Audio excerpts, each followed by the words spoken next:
Okay.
Alright, alright, alright.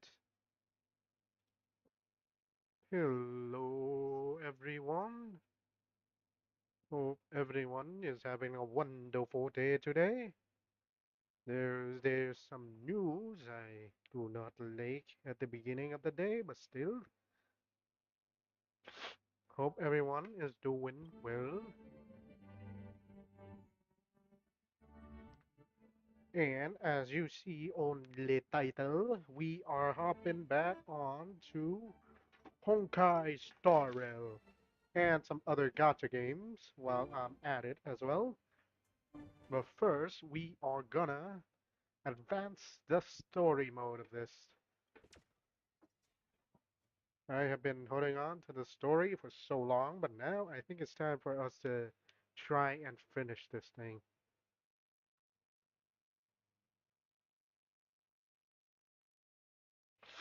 Oh, dang.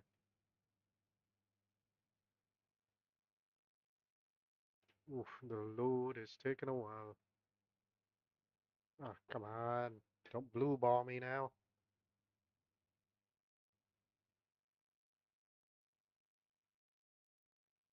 Oh, come on. Application's not working. Oh, you bastards. Okay, we are in. Give me a second, guys. Give me 1 second. FPS, I'll have to drop down to 30.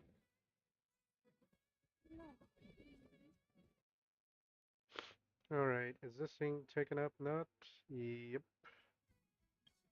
Alright, let me turn off what? And my game shut down. Of fucking course. Alright, guys, give me 1 second.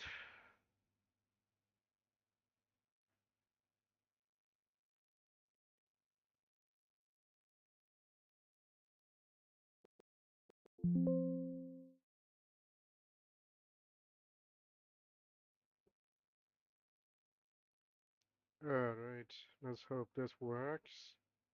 If it doesn't, I'm gonna be pissed. Very pissed. Very, very, very pissed.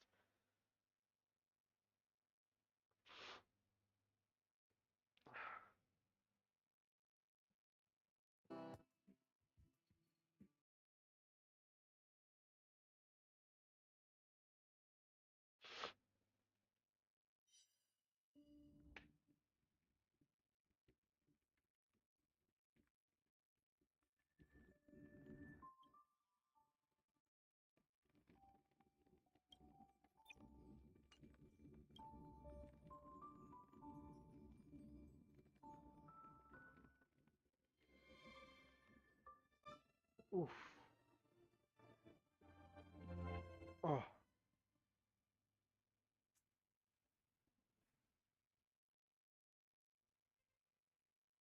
Let us return to the site. Let's hope this works.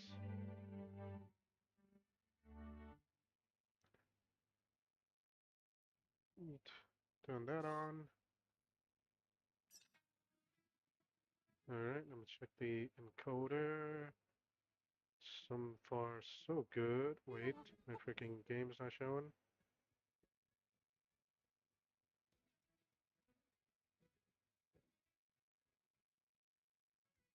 What? Why is not showing?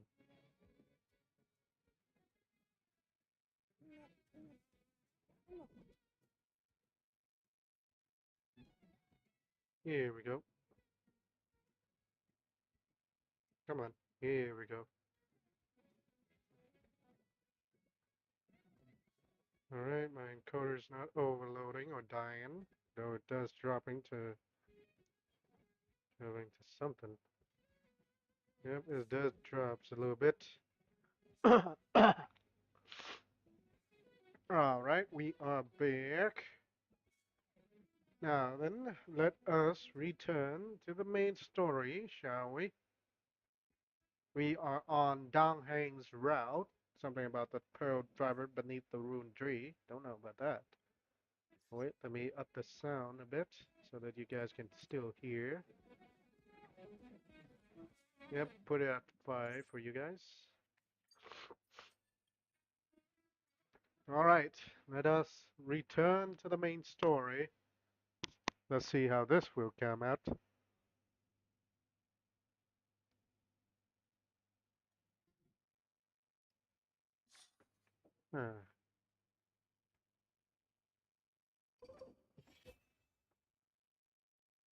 Alright, we are back. Let's see, where are we going? This is where we left off. I think this is where Danheng and Hyacinth was. Before that, I think we were with Anaxa trying to get a word out of Caliphate, or Caliphate, or whatever the Titan name was. Oh, there's a bug. Romantic nymph. Oof. But as you see in the previous stream VOD I had, Anaxa was seeing the ghosts of the Titans. Well, the ghosts of the past of the Titans.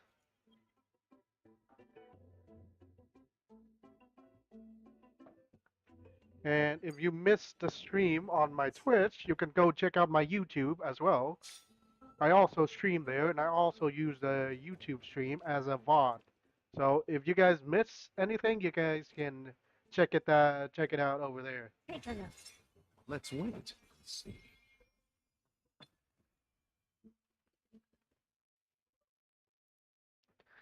All right, let us continue the story, shall we? Oh my God, my ass is dying. Is my encoder dying, or is that my own stuff dying? All right, let us. These are the remains of a black tide monster.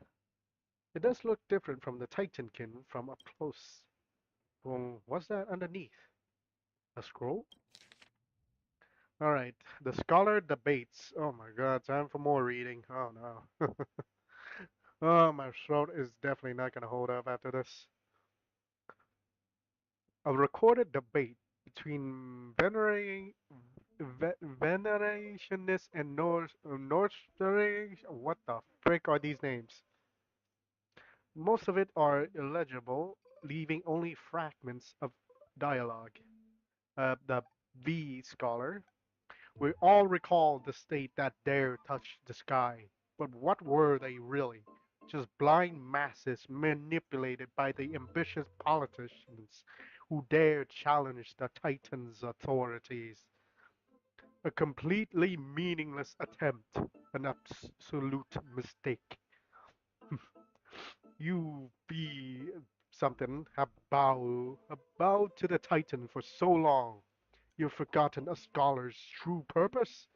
Making a mistake does not mean the act was meaningless. Even those students new to the Grove understand this from basic knowledge of logic lessons. An entire city stays reduced to ash proved the skyship construction was a mistake. To me, that was precisely the meaning they achieved through sacrifice. Am I hearing this right? Such a statement.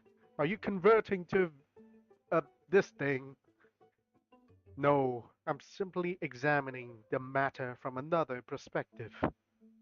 Legible contents end here. Ah, well, as I expected, the Grove doesn't forbid discussion about the sky. It's a debate between two scholars about the sky ship. Aglaia also made mention of the ship when she interrogated us, a memory I rather forget. I'll hold on to this for now. With any luck, this journey won't leave us empty-handed. Huh, nice. Alright, is this place... How the hell do I get in here? Speed. I am speed. Nope, I'm no longer... Hi, sign. What the hell are you doing over there? And I can't hit these guys for some reason. That's Hyacine? Why is she surrounded by so many monsters? As much faith as I have in her is probably a good idea to help her out of there. Really now? This is way more trouble than I could have asked for. Need a hand? Or you could sit back and watch. Wait, what? I can't tell if you're serious or not, but being hard to read isn't without its perk, I suppose. I'm kidding, Danny. Lend me a hand, pretty please. All right, now let's get him. Alright, let's go get that ass. Repay.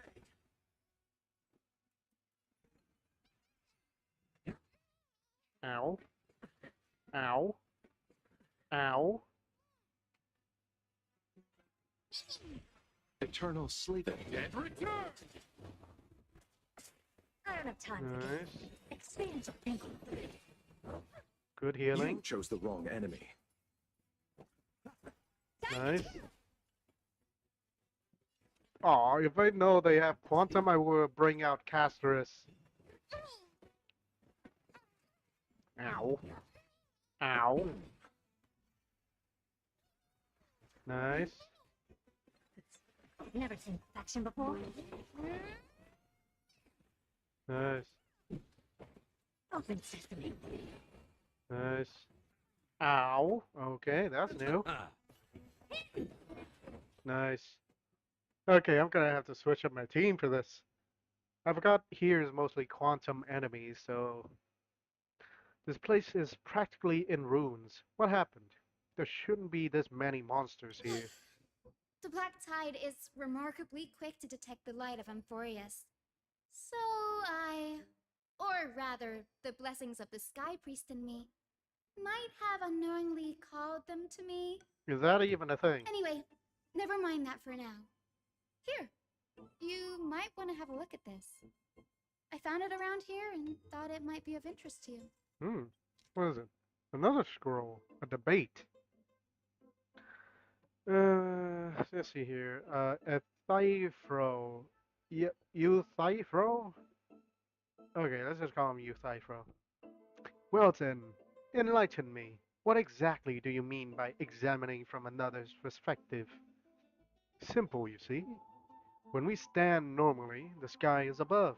When we stand on our heads, it is below our feet. I don't even want to know what kind of situation inspired you to make such exalted theories. By the way, I have a student who loved to write uh, satirical comedies and once wrote about a fool who could not figure out a question no matter what. As I said, there's no reasoning with you, V persons. You're like drawmasses, huge yet always gazing downwards at the earth, while I want to be the wasp that sting the drawmass. What if the state tyrant's defeat simply proved that among all paths to Aquila, The sky ship was the wrong one. Uh, Anaxa, oh my.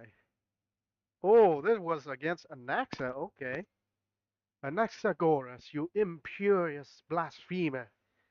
Mark my words, you will eventually answer for your own sacrilegious. I doubt your students or that young teaching assistant girl have any idea what secret research you're truly conducting. Anaxagoras. He is a scholar who fused himself with the core flame of reason. Hmm, this is new. I didn't know Professor Anaxa was researching the sky.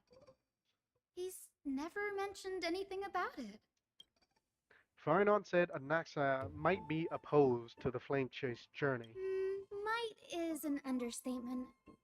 Anaxa has never been one to venerate the gods, nor has he ever found it within himself to put any faith in the prophecy. People have come to think of him as a heretic, even in a place as liberal as the Grove. Hmm. Yet, it is also this very blasphemer that Circe's favors. Fate sure works in mysterious ways. I mean, if you stand against the gods, you're basically going after reason itself. And besides, the Titans are practically nothing but demigods.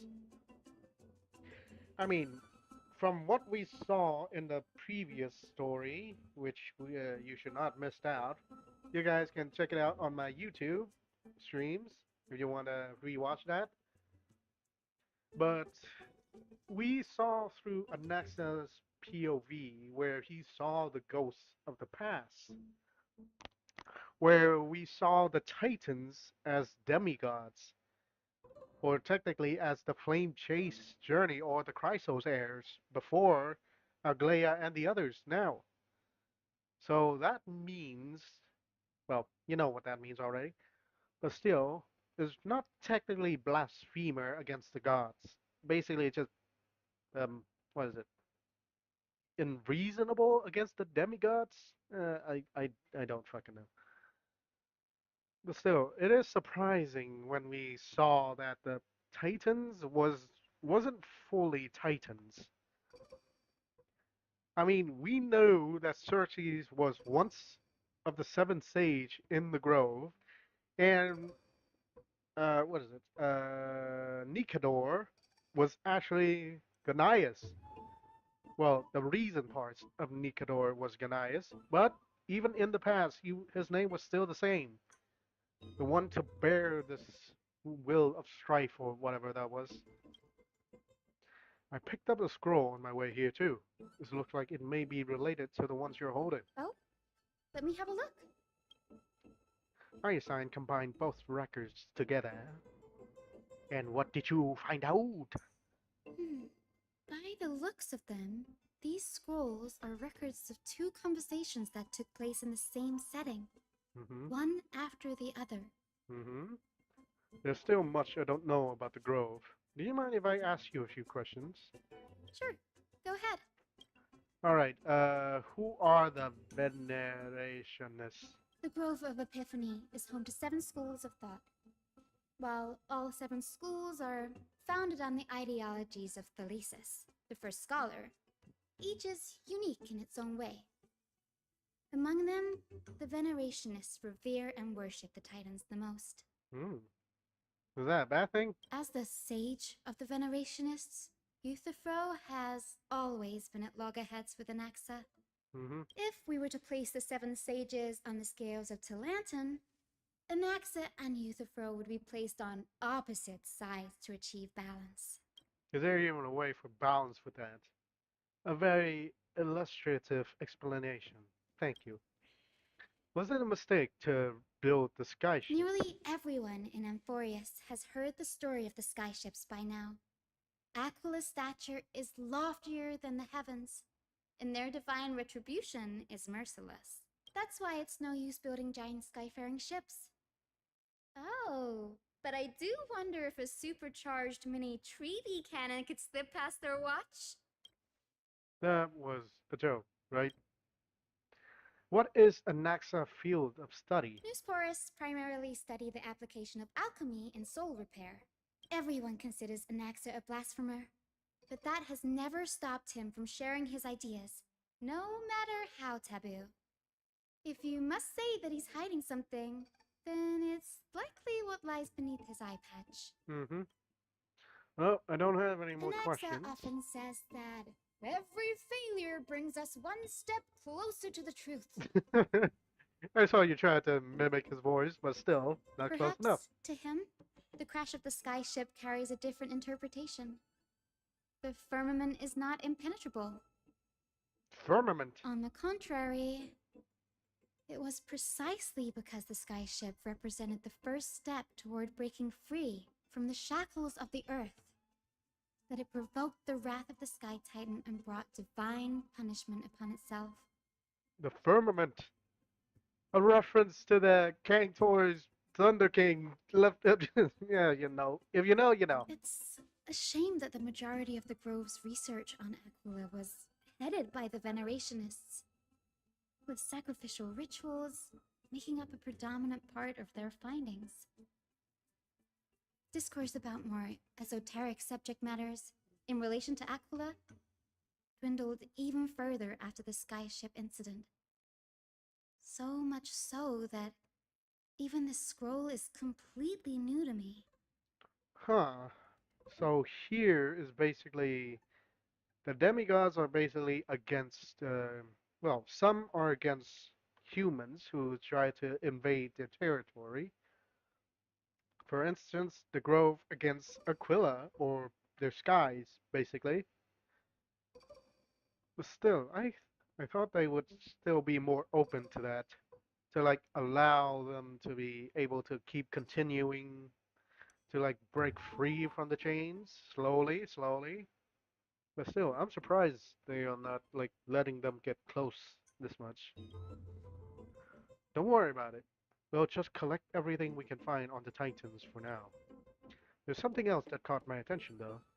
Just say that Naxa is conducting secret experiments of some sort. Hmm, that's what I'd like to know.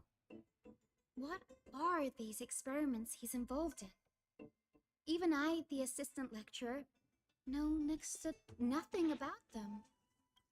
Hmm. I have a bad feeling about this. Could there be more to what happened at the group? Yes. Sorry, I have to pick up the guy. Is that all? Oh well, too bad. Wait, do we have Hyacinth as a healer? No, we do not. We do have Don Hang though. Okay, don't know if Don Hang is actually quite good. But first, let me switch my lineup. Alright, hi, Castrus. Wait, I can't have Castrus here? Oh, dang it. Too bad. Well, there goes my most powerful team.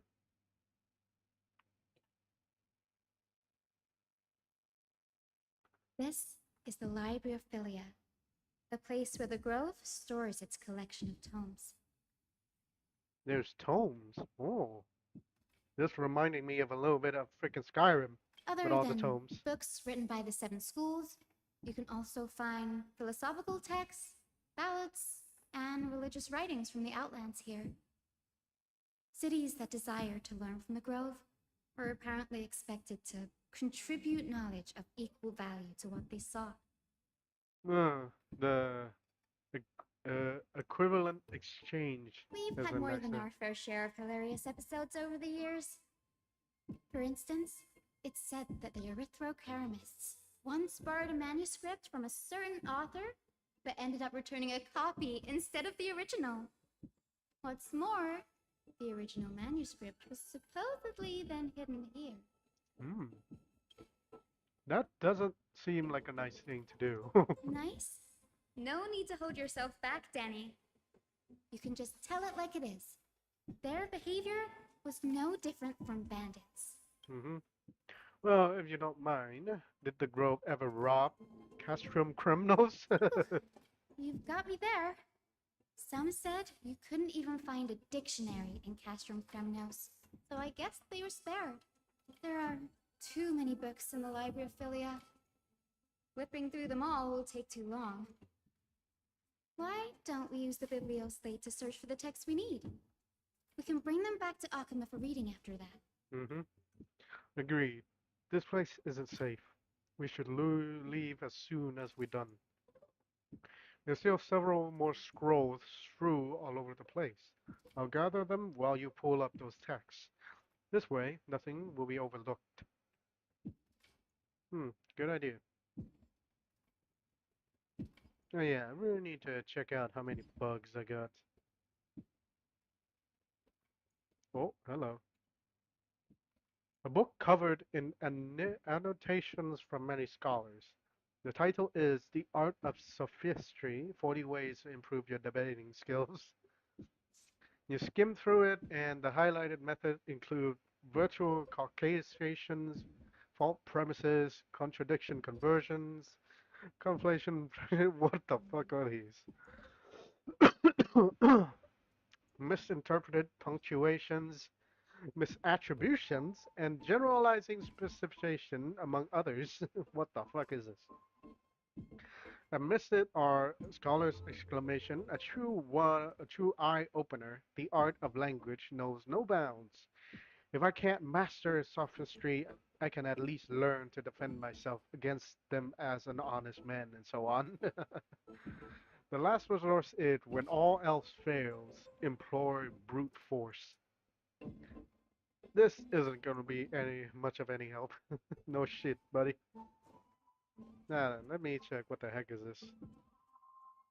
A record of many topics a Carptis scholar have applied for, and the reply from their school sage about these topics. Topic 1. A discovery that many mythical beasts renowned for their longevity actually reside in area with poorly managed birth and death record for such creatures. Permission to research. Reply lack research significant not approved. Topic 2.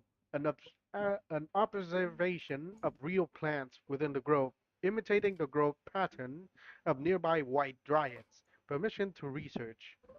Reply fall under the domain of lotofactious school, not approved. Topic 3. Investigating the feasibility of placing flying birds into rocket tubes to guide the direction of the rocket flights. What the fuck is this? Permission to research. Robot fly to fashion for. Not approved. The subsequent topic grew increasingly eccentric, yet the outcome of the reply remained unchanged. Oh my gosh.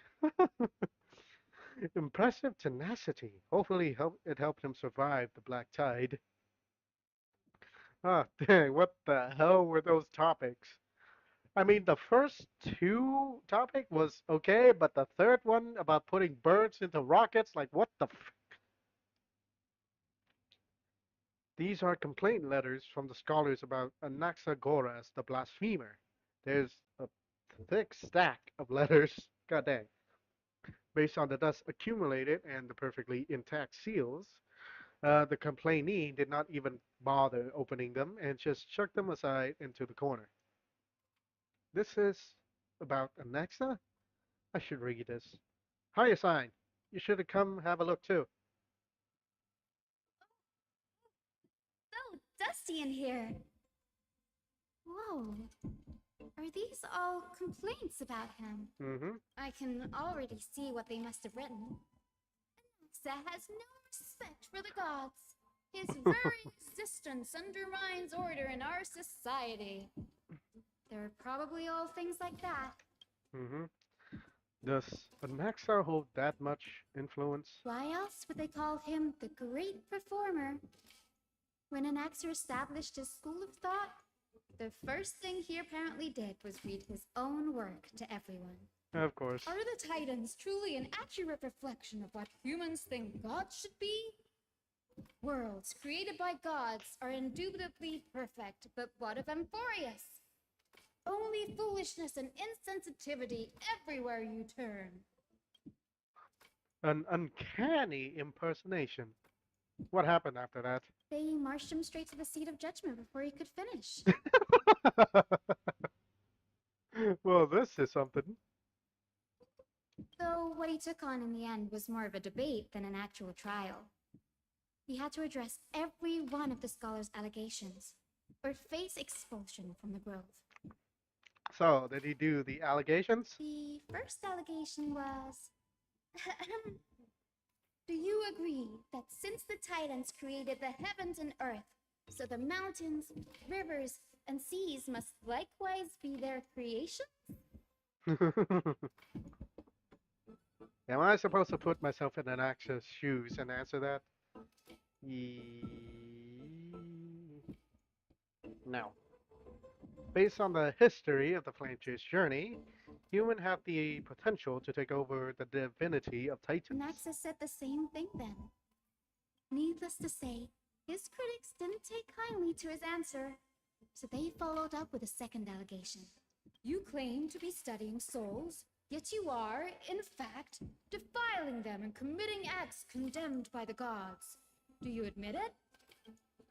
That's a serious allegation. Did he really do that? Nexa always wears an eye patch, never removing it, even when alone. Some say he used one of his eyes as an alchemical ingredient. Every being in the world owes their safekeeping to Kifili, and this is even more so for the Chrysos heirs who have divine blood coursing through them. Hmm.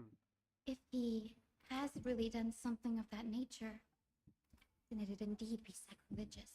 Well, he did say he sacrificed one of his eyes to see his sister again. So it probably does be so. Thankfully, they had no way to prove it, so it amounted to nothing more than an allegation in the end. Mm-hmm. One by one, Anaxa engaged in wars of words against those who would challenge him. Is that Toward why the end, you... a scholar asked him, Anaxagoras, have you any respect for the gods? Nope. It was only after a brief silence that he answered, I have never denied that Titans are meant to be noble constructs. What he didn't say, that the Titans are not noble, rings louder in this case. Yes, I'm not sure how that controversy was eventually resolved, but what's for certain, at least, is that Anaxa was allowed to stay in the grove where he continued his research, despite being regarded as a heretic. By the way, this stack of complaint letters has reminded me of a place in the grove. We may find clues there that aren't on the teleslate. Mm-hmm. Let me guess, Anaxa's studying lab or whatever that was? I'm talking about Anaxa's alchemy lab, There we go. hidden between the cornerstones. Given the Grove's meticulous approach to archiving, could there really be such an oversight right under the nose? It's a well-kept secret. Among the 7 sages, excluding the nominal chief sage, each has a private sanctuary where they can conduct research undisturbed in their free time. Even the administrators of the Library of Philia are restricted from accessing those places and documenting the sage's research. But with the grove in this state, I'm sure Nexa won't be mad even if we sneak into the lab for a short while. Right? Well, that depends if he's gonna come back here or not.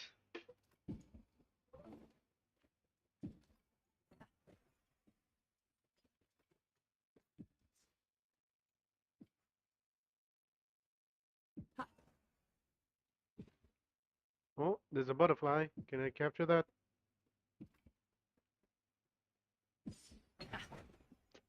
Ooh, excuse me.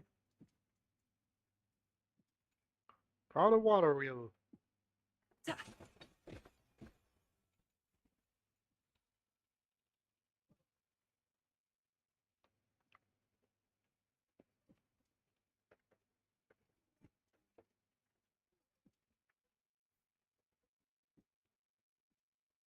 I am speed.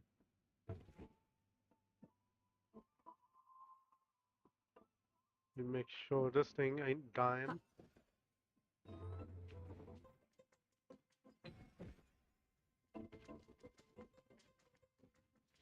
All right, This where is are we the going? place. But where is everything?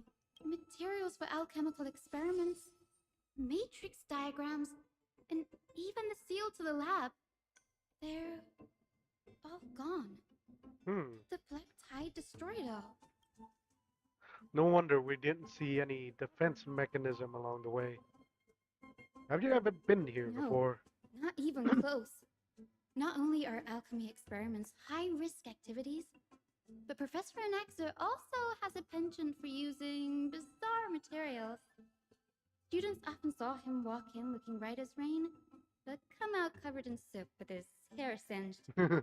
Naturally, no one dared to come near this place. Huh? That bookshelf over there seems to be the only thing still intact. It's time for a hidden door. These are the materials requested by Anaxagoras. Documents from various fields has been compiled in one place, including Titan's creation, the University of Souls, alchemy doctrine, and so on. Most of the materials look to be within the research domain of the Gnosporus school of thought. However, a document titled "A Study on the Chrysos Air Background" is mixed within. Hastily written journal. These appear to be quick notes examining the backgrounds of Chrysos heirs.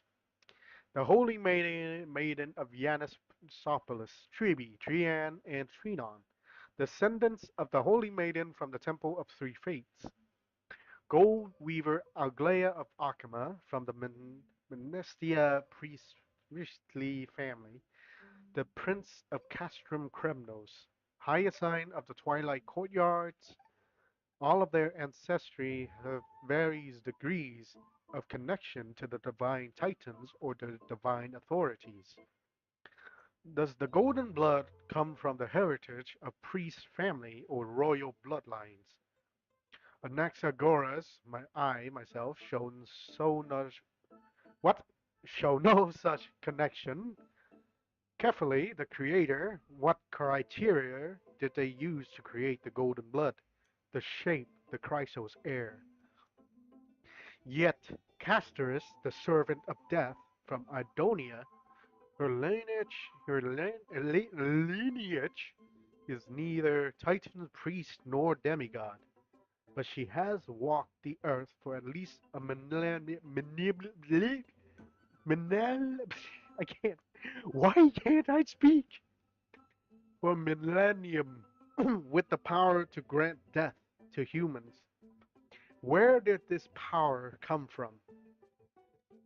Another text speak of the dragon legends of Styxia, the alchemical extractions of souls ripped from dragon corpse is intriguing. Dragons appear to be Titan's creations. Perhaps there is a way to reserve the process, using alchemy to refuse human souls with Titan's creations, increasing the purity and divinity of golden blood towards the absolute. This theory must be tested, experiments to be arranged. Oh, What's going on? Anaxa is conducting research on our friends in Akama and me? oh, looks like it. This journal contains several intriguing points. The creations of titans, from the abyss of fate to castrum criminals. I've seen many a titan's creation during my time in Amphorius. Life form created by Circes can also be found in the grove, but fusing them with human soul through alchemical means, I can't even begin to imagine. And the Chrysos heir. Anaxa seems to hold special interest in the divinity coursing through the Chrysos heir's veins, and has even conducted a thorough investigation into the hero's backgrounds. It wouldn't have been so strange if he had focused only on Cassie, given her own curiosity about her origins. Plus, considering that the new tourists have crafted omnipotent medicines capable of curing diseases, it also makes sense that he would conduct research on immortal Chrysos heirs. But now, it seems Anax's objective was never to create medicine, but to identify the origin of the golden blood and figure out its inner workings. Mm-hmm. So, Anaxa's research through alchemy, Anaxa aimed to refine the golden blood in the Chrysos air to a degree of purity equal to divinity. This must be what he means by close to true purity. But treating both Titan's creations and the human body as material to be used in alchemy experiments. That's rather extreme. Danny, look at this. I have a bad feeling about this. What is it? A hastily written journal, these documents appear to be incomplete. Judging from what's left behind, the important alchemy formulae has been taken away. Only an author's reasoning remains. Whew, alright, give me a good breathe. The previous approach has flaws. Fusing human souls with the Titan's creation does not purify the golden blood. Even pure Titan's creation are contaminants to the Chrysos air golden blood. Soul infusions between humans and creation merely repairs impurities of the souls or maintains a connection to dying souls. While creation myths tell us that the Chrysos air and the other creations were all made by the Titans, their nature differs fundamentally. The Titans' creation are no intermediate products of an alchemy process, and the Chrysos heir are closer to the Titans than the creations. In other words, I should not have considered Titan's creation equal to Chrysos' heir. The hypothesis I should focus on is one pointed towards the Titans themselves. Such rare chance to study Titans demand a meticulous selection of research subjects. Living Titans prove impossible to restrain, and dead Titans offer no insight worth pursuing. But dying Titans, they are perfect research subjects. Only by understanding the fundamental of creation can we ensure perfection at the moment of everything's birth. Through my own hand I will melt a Titan and reach the true essence of the soul. My biggest fear. It's come true. After going through his notes, I think I can piece it all together now. Anaxa was carrying out experiments on soul transmutation. Why do you look so happy about it? Do you mean he's trying to reconstruct human soul alchemically? Yes, this is what he was secretly conducting research on. Something he had to keep hidden from others. Compared to his public speeches, this is the real blasphemy. Oh, I just thought of something. Oh, what's wrong? Do you remember when the black tide was approaching? The Grove had planned to send Cersei's core flame to a safe place. But an accident happened along the way, and Anaxa lost his life in the process. But Cersei took over his body and resurrected him, which led to the situation we are in now. That's right. But what if Professor Anaxa's fusion with the core flame of reason wasn't an accident? What do you mean? Put yourself in his shoes. Knowing that the black tide was closing in and your time was running out, what would you have done? Destroyed the core flame? I put my theories to the test, no matter what the cost. Exactly. When the black tide came, the true reason Anaxa headed to the luminary throne was to transmute and fuse himself with the Titan's core flame. Did he succeed? Yeah, I'll say No. yes. Judging from how he reacted after the event, the results came as a surprise. Maybe he failed to consider the possibility that Cersei's would make a similar decision. Mm-hmm.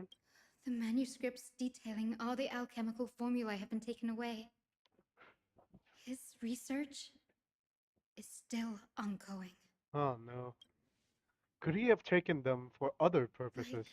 what? There's only one Titan left in the world now. Mm-hmm. Carefully. No. No way. To conceive an entity of perfection, one must understand the principle of creation. If Anaxa is in Akama now, then that He's means. after Kefali. Yep. Ah, no.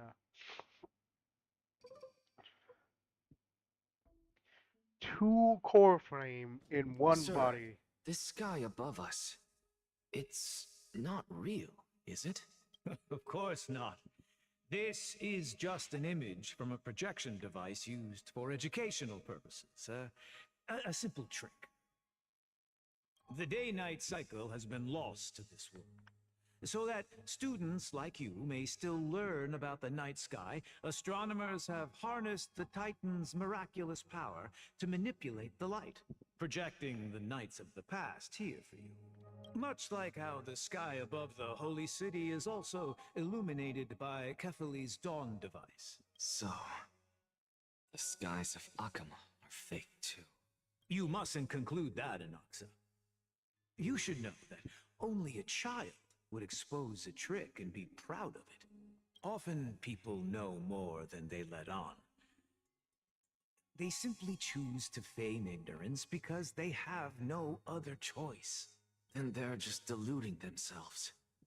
People believe in Kefali's tale of Genesis, accepting wholesale whatever the priests preach.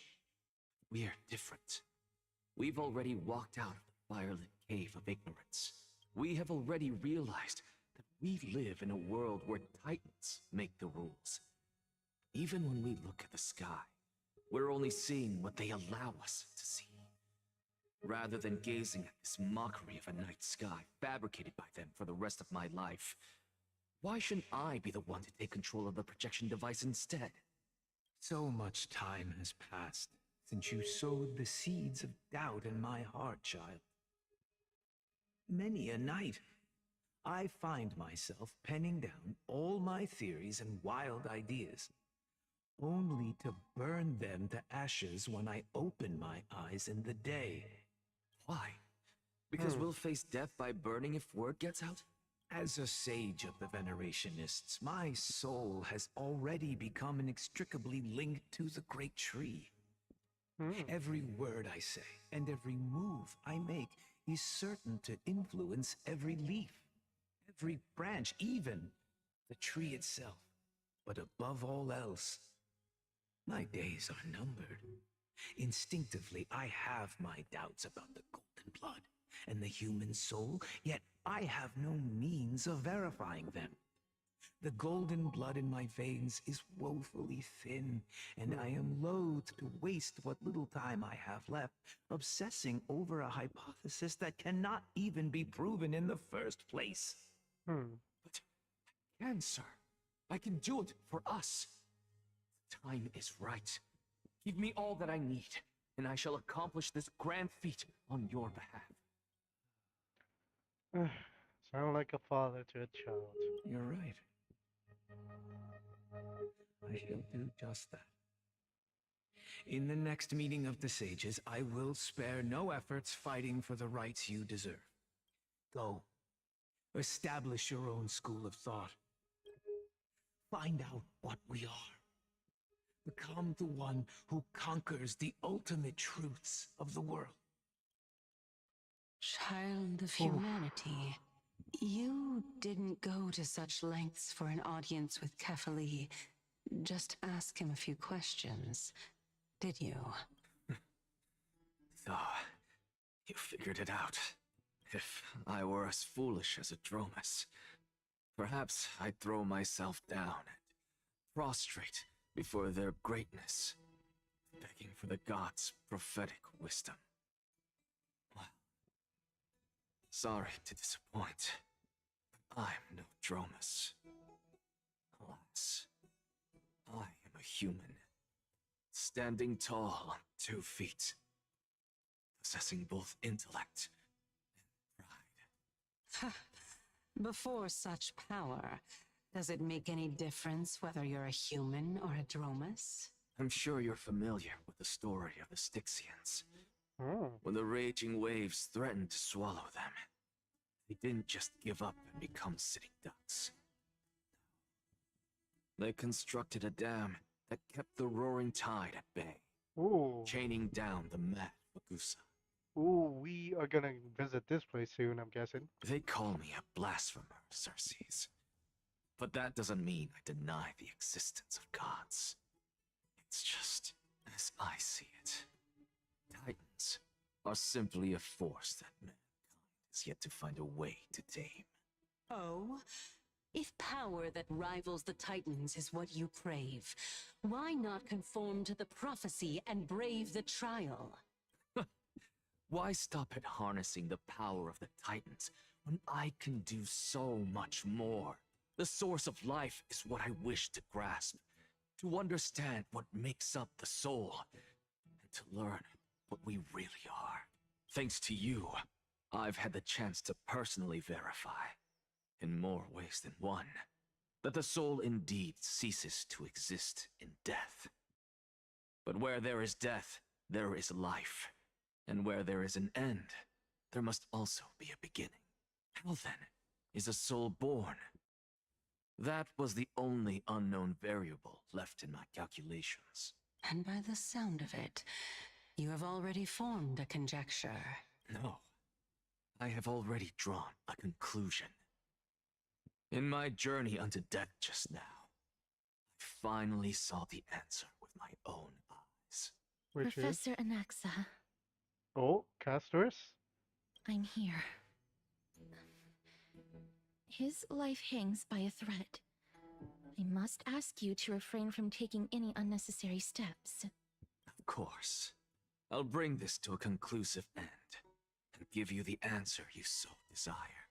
However, in accordance with the principle of equivalent exchange, I must also demand from you what I need. As you wish.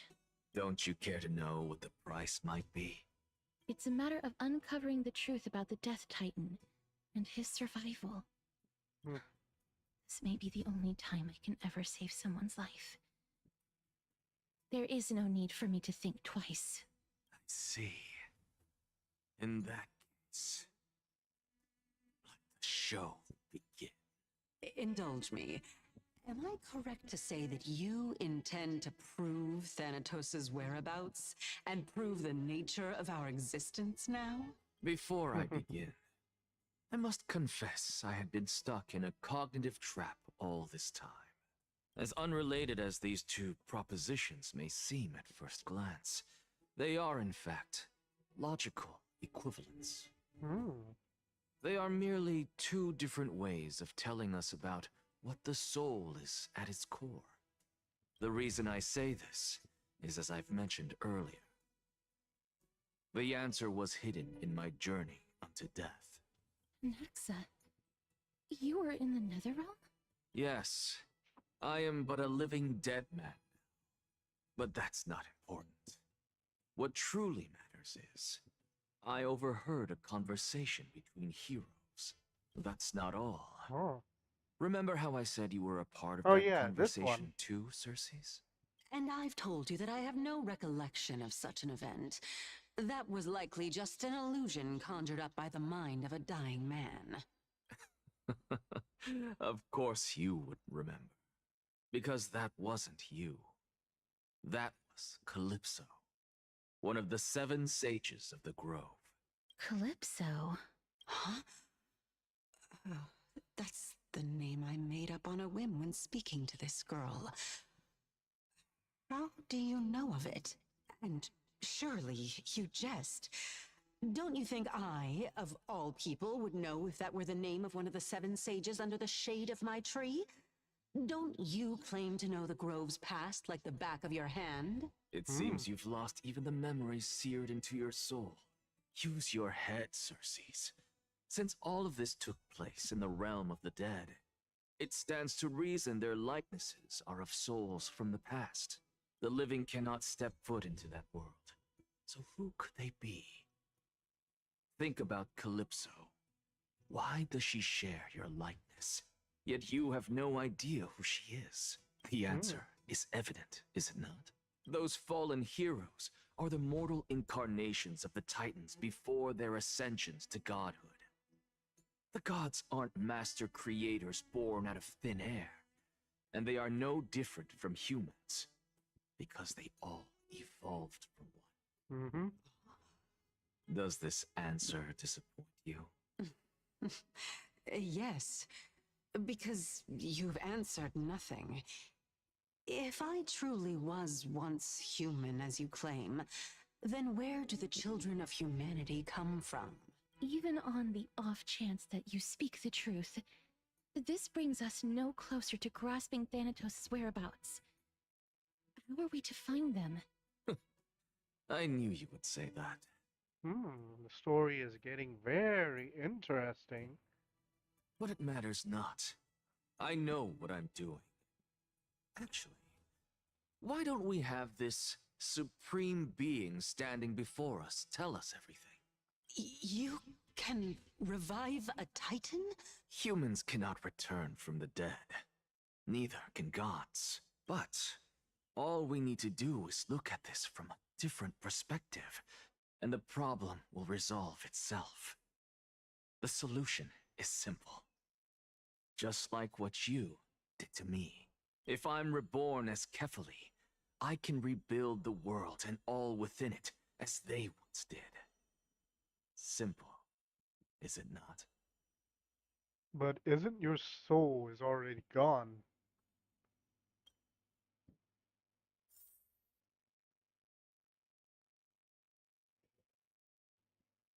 In the meantime, I have news from Hyacinth and Dan Heng.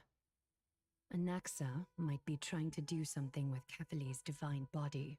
Kefali? But what could Anaxa want? Is the Council of Elders going to sit around and let such a sacrilegious act unfold?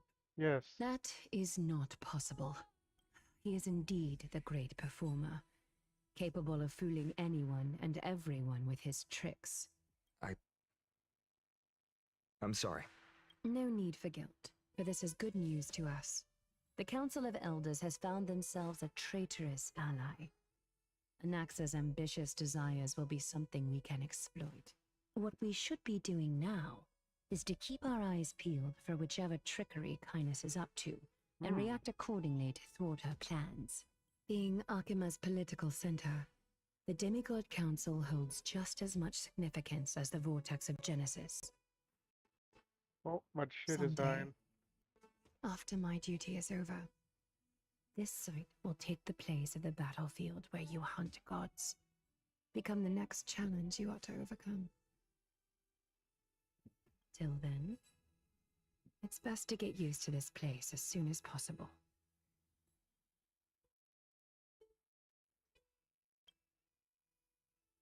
Oof. Are we going as Aglaeus? Preposterous! The Christosairs only have their standing because of the Council of Elders! How dare they trample over it! Wow, these people are shooting daggers with their eyes. It's been a while. Krataros. Hello, Oakleg. What is that supposed to mean? Is this really the sort of person that the young lord praised as a ferocious warrior? It has indeed been some time, Lord Krataros. What brings you here in such haste? Shh, keep it down. Be more vigilant. See those duplicitous dogs over there? They do the dirty work for Kindness. I've already ordered my people to hold them back, but we should still lay low. Unless you're itching for a bloody fight to get a workout in. My bad. So, did something happen? Did you hear thunderclaps last night? It would be hard to not notice the thunderclaps in broad daylight. Hooray, it's Acheron, someone's coming to save us. Hacker. What? He's been through a lot lately, please pardon him. Can you tell us more about these thunderclaps? Thunderclaps are beacon signals of strife. They are a message from the young lord. He threw a spear bearing several words at Akama. Watch out. The Flame Reaver is back. Oh no. I guessed as much. We didn't actually kill them back at the Kremnos Arena. I figured this is something you would want to know. We Kremnoans never back down from a fight. So if you plan to take that thing down in a battle, reach out to me anytime. You have my gratitude. I will let Aglaya know about this right away. Remind her to be on her toes while you're at it. That vicious kindness has been unusually active lately. Those lackeys she keeps under cover have been going in and out of the city a lot more frequently these days. Some even seem to be getting Kremnoans to defect to the council. Oh. What the heck is going on? Looks like you can see it for yourself. We should get back. Thank you for the intel, Lord Craterhouse. Ooh, this is something. Alright, back to my own. Oh yeah. Back with Casterus. Oh wait. Wait. Someone trampled right over the Master's flower bed, yet the Master only fumes in silence. Oopsie. There goes the reputation of the Council of Elders. Whose side am I on? Why, I'm all for the Council of Elders to reclaim their authority, of course. What the heck? What the heck is going on? Here, the Chrysos heirs are here. Oh, I should have gone back home to fetch a sacrificial vessel, some floral crowns, and frankincense to burn and offer. Oh, Titans! Please, forgive these arrogant and self-conceited heroes! What the heck? By Catherine to Lenten above, as the Theoros I have observed. Oh, what you have observed. Virtuous citizens of Akama, fine Vides, Elysiae, and the Outlander are heading toward us. Okay, if this is a fight, I'm gonna get ready with Casterus. You see it? Nope, I don't have anything yet to upgrade her. Even the relic is not good enough. Fuck! If I know this is gonna happen, I should have added more stuff. I mean, her HP is not even at the 5k yet. Dang it!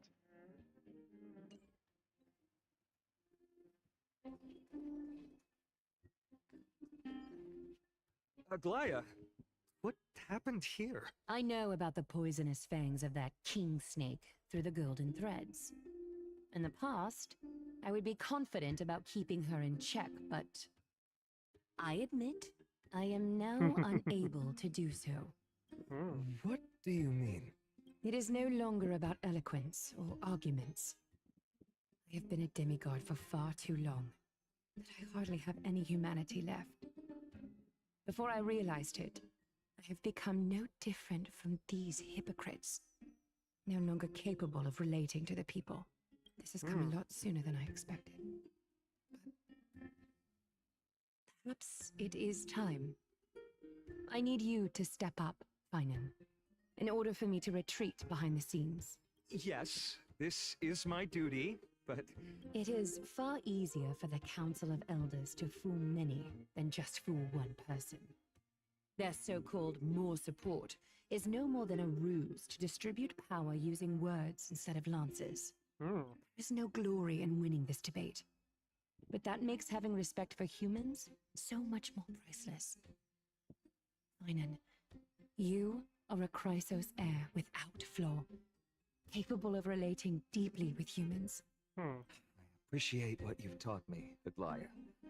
I hope we'll live up to your expectations and win this debate. Come on, Finan. I know you can do it.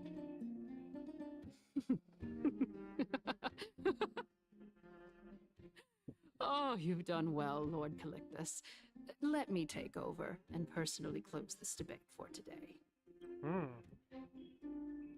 Dearest counselors, let it be known that I sorely miss the blissful times portrayed in lyrical poems. Back then, Amphorius was home to nearly 1,000 cities, each with their own local faith, while gods walked the earth and shared close bonds with humans.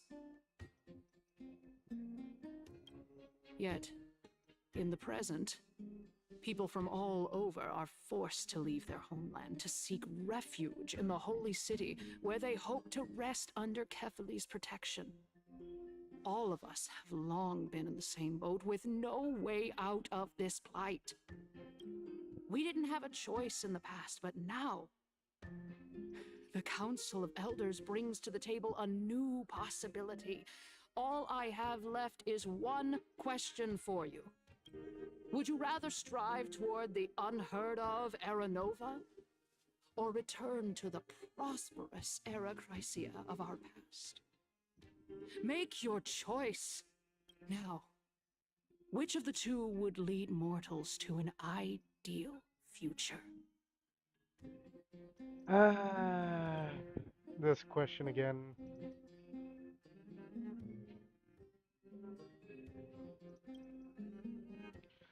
I know we could not live in the past.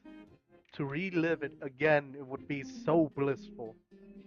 But all we can do is hold on to the memories of the past and move forward. Era Nova is a path of salvation the God promised. We should not have doubts in the Flame Chase journey. We all know that Era Chrysia is a thing of the past, Lady Kindness. Please, enlighten me. How does the Council of Elders plan to turn back time? Let the three Titans of Calamity be born, and Era Chrysia is nevermore. But bring demise to those Titans, and Era Chrysia will descend upon us again. Know that the Council of Elders is never one to make empty promises. Look at who we have on our side. Anaxagoras, one of the Grove's 7 sages. And Castorus, Idonia's goddess of death. With the help of these two heroes, I can promise all of you that Era Chrysia will exist once more. Ooh, this is making me want to bring out the weapons of the freaking other eons I have. Aren't they Chrysos heirs? They're supporting the Council of Elders instead? It's clear from the start that these heroes do not get along well in their group. All the more proof that Aglaya is unfit to speak on behalf of every Chrysos heir. I am in favor of Era Chrysia. Era Chrysia! Well, yeah, I'm skipping that.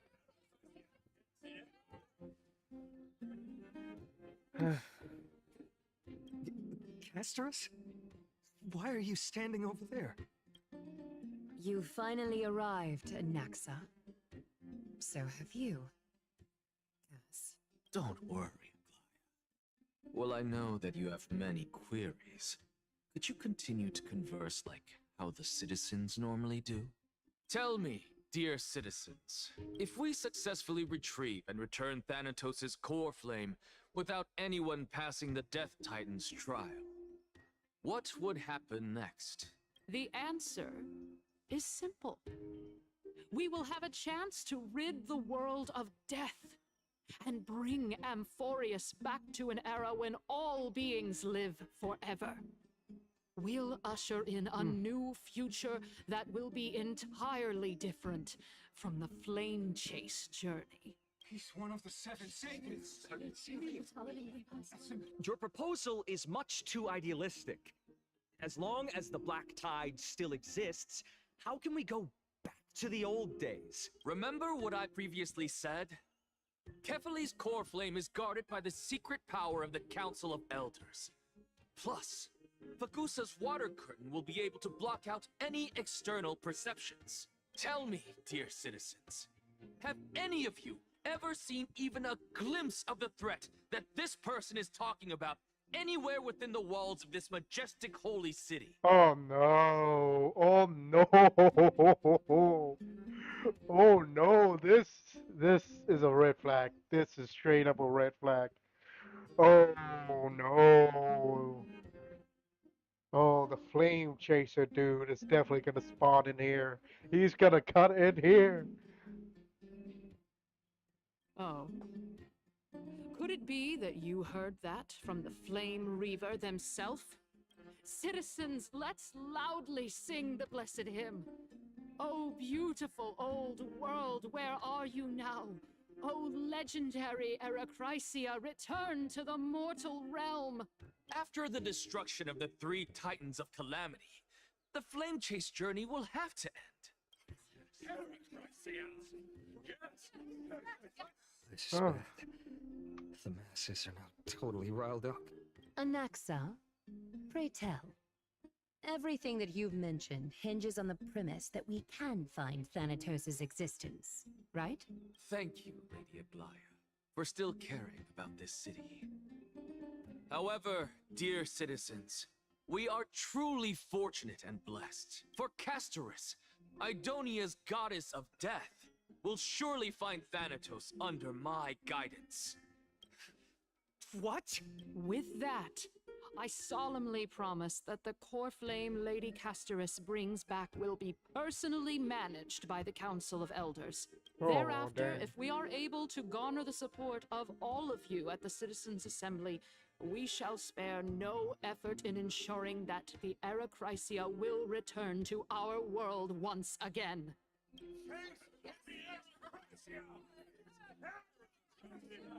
With the balance shattered, the result is clear. Buy carefully into Lent and above, as the Theoros I have observed. Akama has chosen her destiny. The issue up for discussion at this Citizens' Assembly shall be modified to the suspension of the Flame Chase journey. This resolution shall be put up on the Wall of Heroes, such that all citizens are aware of the city's way forward. Oof, oh dang. This is definitely a loss on the frickin' Chrysosaur side. Aglaya, dear Aglaya, what has caused your heart to soften? You also don't seem to be as quick-witted as before. Wag your tongue as much as you like. Since the Flame Chase journey has been preordained by the prophecy, our failure has never been on the cards. Well then, I guess we'll find out if that's true at the Citizens' Assembly.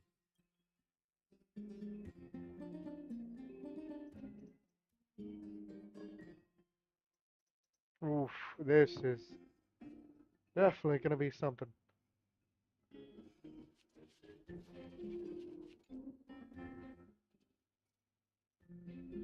Well, it seems that when I sent you to look for Anaxa, I unintentionally facilitated your partnership with him instead. My apologies, everyone. I know that you have many questions to ask me. I will answer them to the best of my knowledge. In that case, please tell us as much as you can. In actuality, he showed me a past that was both long and heavy. What is that? The reason I say this is as I've mentioned earlier. The answer was hidden in my journey unto death. Anaxa, you were in the Netherrealm? Yes, I am but a living dead man now. But that's not important. What truly matters is, I overheard a conversation between heroes. Oof, god dang.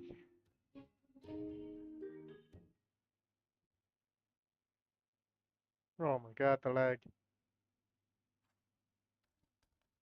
Have you heard of this tale before? Oh, here we go, Polycia. A tale about the ocean god's treasured pearl. Our hometown.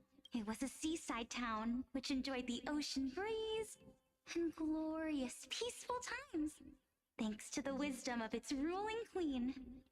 Until one day, an evil dragon descended upon the town. Its wings were large enough to blot out the sun, while its claws were sharp enough to rip the waves apart.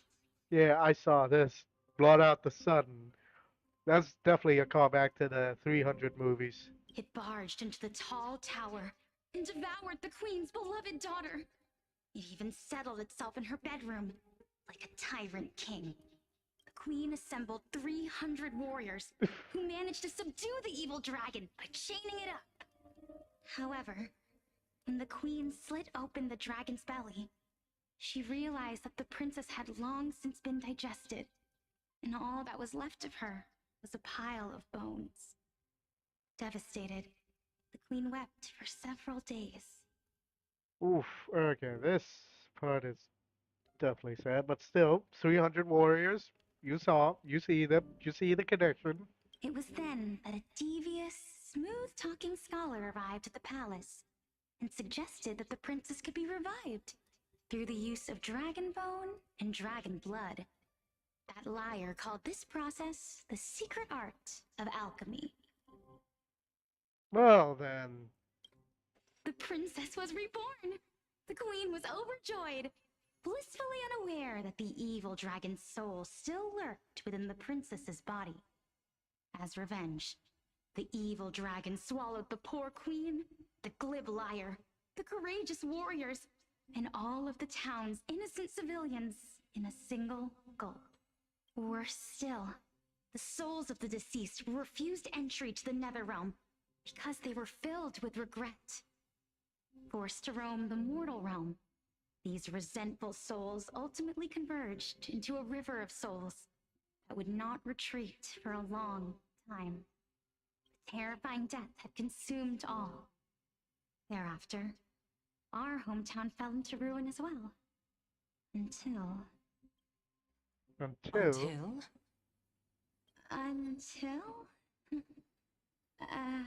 Actually, I don't know what happened next either. Oh, my.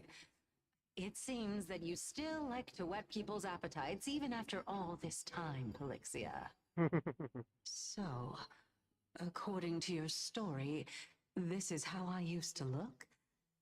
It's practically a mirror image. And yet, what exactly is this? A miracle that I created with alchemy. As for what it is and how I was able to accomplish it, I'll keep the answers to myself for now. My goodness, is this cliffhanger really necessary? Yes. All cliffhangers are usually necessary. Quiet, Titan. Continue to enjoy this splendid play, and the truth will naturally reveal itself. Dragon, huh? I've heard this legend before. In that case, what do you think of it? I think that this so-called alchemy was a tenuous analogy added to the story by future generations. After all, you've never heard of a tradition of alchemy in your hometown before, have you? Indeed.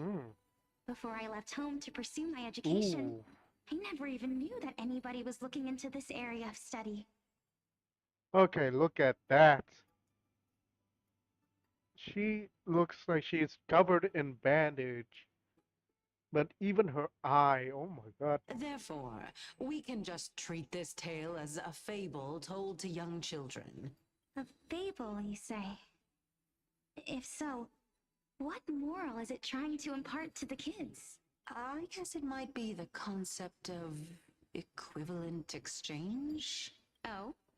I thought the moral might be closer to something like, I'm dead. Close enough, I say. What? At a loss for words? No. I merely realized that we're both thinking of the same principle. If life is priceless, then there is hardly anything else in this world that is of equal weight to it, right? Ooh, that's actually kind of a good principle, actually. Indeed. As expected of the wisest scholar in the land. You flatter me. Why don't I ask you a question as well, as a form of equivalent exchange? Of course. What is your question? If I imparted my knowledge of the art of alchemy to you, would you use it to resurrect someone you loved? What? What kind of strange question is this? I got it. You're just trying to get me to tell you whether I like anyone, right? Well, that depends. Do you like anyone? Let's just leave it at that. That was rude of me. Yes, I would. Oh? Oh. Death is inevitable. In the days to come, I'm certain that someone whom I cherish deeply will leave me for good. If such a mighty power really existed, I think I would use it without hesitation. That's true. After all, you, me, and the rest will all have to face that fateful moment eventually. Mm-hmm.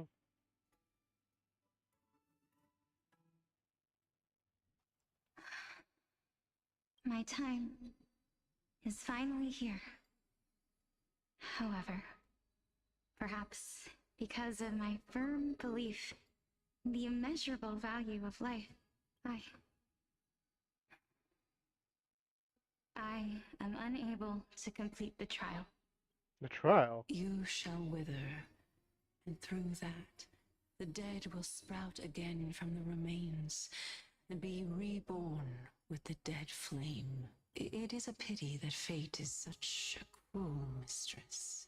Is there no other way of interpreting those words? Gnaeus? I'm afraid that the meaning is clear. Between my sister and me, one must pay the price. Our trial can only be completed when the one chosen sacrifices her life. I'm afraid that the prophecy might even have selected a pair of twins for this exact purpose. Oh. Fortune makes fools of us all. Indeed. My sister is prepared to sacrifice herself. And yet, I can't do the same. How absurd. My time is almost up, but I'm still afraid to welcome death. What should we do? If I'm ultimately not able to make up my mind... Since Chaos is willing to guide all of us and leave this trial to the end, there is still plenty of time for you to ponder. That's right. Don't allow the fog of an uncertain future to cloud your mind. Trial, prophecy, the topics that they're discussing seem familiar. But these three people must not have left their names in the epics. Otherwise, I would have some recollection of this. Amphorius's history before the Titans were born was complete chaos. Is that not strange by itself? I have long held three hypotheses about this. However, let's continue watching for now. Calypso, Elixia, and this warrior. I seem to have met him somewhere before. This is Gnaeus. Regarding this matter, Gnaeus, Gnaeus, are you confident that you'll complete your trial? Of course. Though, I am worried about what will happen once I've emerged victorious. Yep. Gnaeus, the demigod of strife. Looks like you have made up your mind. Yes, this is the safest course of action. Completely separating courage, honor, tenacity, sacrifice, and reason. You really know how to make things difficult. Please, young lady, witness my fall and demise. Lady Calypso, you shall host the soul-rending ceremony. I do not understand. Why would you dare to sacrifice yourself for a future that you won't get to witness? Because this is our destiny. The power that resides within me is so intense that I will one day be engulfed by it. Furthermore, the valorous death before glorious return has always been the path I chose to walk. A journey I began long ago. If your sister or Chaos were in my position, I believe they would make the same choice as well.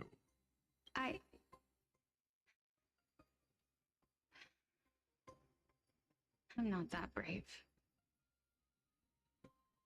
I don't know how I'm supposed to face such a serious affair.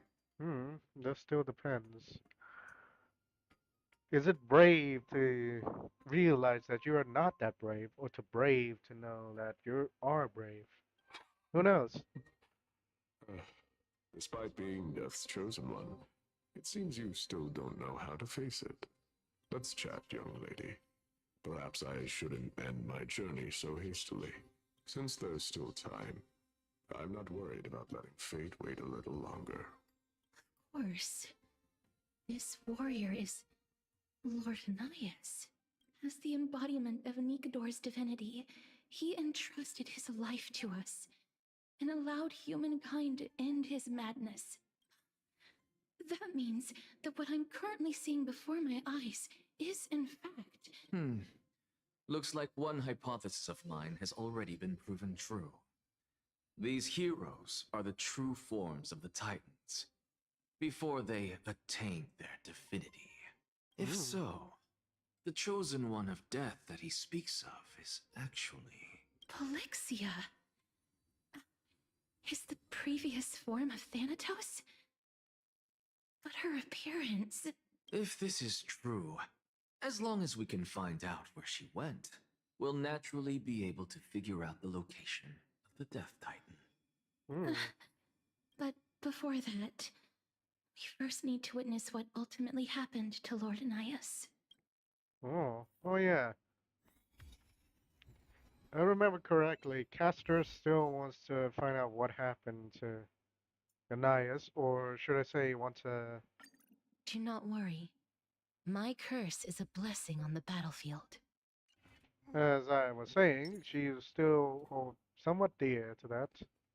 What the heck is this? Nikador's courage is a testament that they have never once retreated from a battle. What are you reading? I've heard that these words are still engraved in Castrum Kremnos even today. It didn't occur to me that they were actually part of an alchemical formula.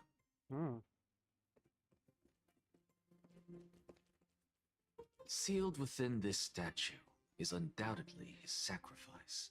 They use their own body as our city walls, keeping out and protecting us from the pervasive spread of madness. They are acutely aware that if the end times were to arrive, there would be nothing left in this world to conquer. Lord Anaias' honor is sealed here. Incredible. The honor in this child's soul is so light. Light? What do you mean? Is it supposed to be light? I believe that his tenacity is sealed within this statue. Before we fought Nikador, we also released it from the stone statue. Did I read that one? I think I did. Honor, courage, tenacity, sacrifice. And finally, the only thing that remains is reason. Cheer up, young lady. There is no need to shed tears over a glorious death. All farewells in this world are sorrowful, Lord Anaias. No, young lady. As a warrior, I have witnessed too many bitter deaths. But now, all I feel is peace. I did not know until this moment that mortals could live their lives in such a way. Although only a sliver of your soul remains, you remain so optimistic. Or maybe the truth is that you aren't able to feel sorrow anymore. To be honest, I don't know either. But I am certain of one thing. This is not an acceptance of death nor apathy toward it. It's not even a feeling of despair. I am just enjoying what remains of my life to the fullest. Enjoying? Indeed. Along this journey that we've taken together, not only have I changed the world, I myself have also changed in the process. And now I have reached the journey's end. When I look back and see the grand epic that I've personally written, how could I not revel in that fact? That's true. But when you depart the mortal realm, won't all of your accomplishments be reduced to nothing? Separation and death are two sides of the same coin. Reconciling this doesn't come easily for a mortal. True. Finally, let me recount to you a story of mine, young lady. The first time I returned from the battlefield, I felt extremely hollow. The calamity had devoured everybody on the battlefield but me. When I returned to the city alone, the citizens held a banquet for me that was far from pleasant. I felt as though I was still on the battlefield, and the person who had returned was nothing but an empty shell. It was late into the night by the time the banquet ended. My head still reeling, I returned alone to the barracks. On the way back, I encountered someone. It was a crazed scholar looking at the night sky and muttering to himself by the side of the road.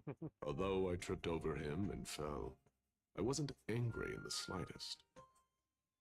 And maybe because I saw myself in him, I inexplicably asked him a question.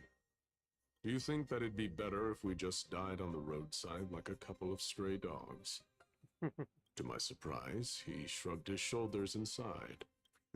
How does someone who is currently experiencing death, dying and living, afford the same amount of bliss? Now please go away and don't block my starlight. Are you trying to say that there is no difference between living and dying? For they are both journeys that lead toward death? That's exactly what life is, and death is, but a scale to measure how valuable the journey was. Journeys and epics are only glorious and magnificent because all things eventually fade to dust. Therefore, young lady, don't detest your fate. Instead, willingly and respectfully embrace it. The embodiment of strife telling me about the majesty of the world? Yes. Indeed. I believe that when the fated moment eventually arrives, you will be able to understand my words. It is time for me to knock on death's door. I will set up a long table at the end of the road and humbly await your arrival. We can see you again soon, Ganias. When that moment finally comes, let us drink and be merry.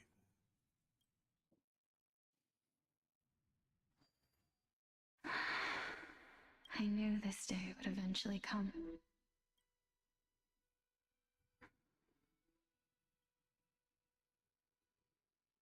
Are the both of you ready? Oh. Calixia. Cassidy. Here we go. What? This... This is quite interesting indeed. Is this... Calixia's sister? In other words, you. Is it... me? Yes. Now, it's time for us to fulfill our promises. Are you afraid? Who couldn't be afraid? What are you afraid of? That I won't be able to do it. You shall wither, and through that, the dead will sprout again from remains, and be reborn with the dead flame. As foretold in the prophecy, and according to our vows, once it all ends, We must face our fated moment head on. Even if it was prophesized. Do we have no say in the matter? It's so unfair. Why are we the only ones who are forced into mutual destruction? Let me do it, sister. Let me be death's sacrifice. I was never long for this world anyway. But you're different. I was the one who wasted your life after all. Don't say that. You're wrong, Polixia. I don't think that my life was wasted. Just the opposite. When I finally arrived at this destination and looked back at the journey I took, I discovered that flowers had long since bloomed along the path I walked. It was you who sowed the seeds for this sea of flowers, one that is more beautiful than the promised land at the end of the world. Besides, I have lived a fulfilling life. Even though I was fated for sacrifice, none of the things that I've experienced will dissipate. Instead, they'll forever live on as memories inside your head. Will they not? How can my memories of you ever compare to the actual you? Oof. Well then, tell me, what exactly are we? Oof. I don't know. I don't know either. But regardless of what the answer is, regardless of how we're shaped by others, or even by this world, since we were born, the fact that we existed was predestined, and nothing could erase it. This is why I will always, always be by your side. We're twins, after all. Oh, don't start crying. All right, my dear Polixia. It's time to extract my heart and light the flame of death. After that, use it to plant the first bud in the prophesied new world.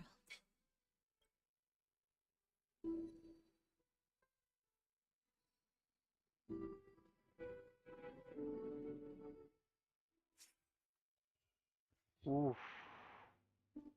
If I imparted my knowledge of the art of alchemy to you, would you use it to resurrect someone you loved?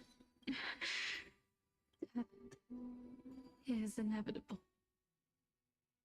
In the days to come, I am certain that someone whom I cherish deeply will leave me for good.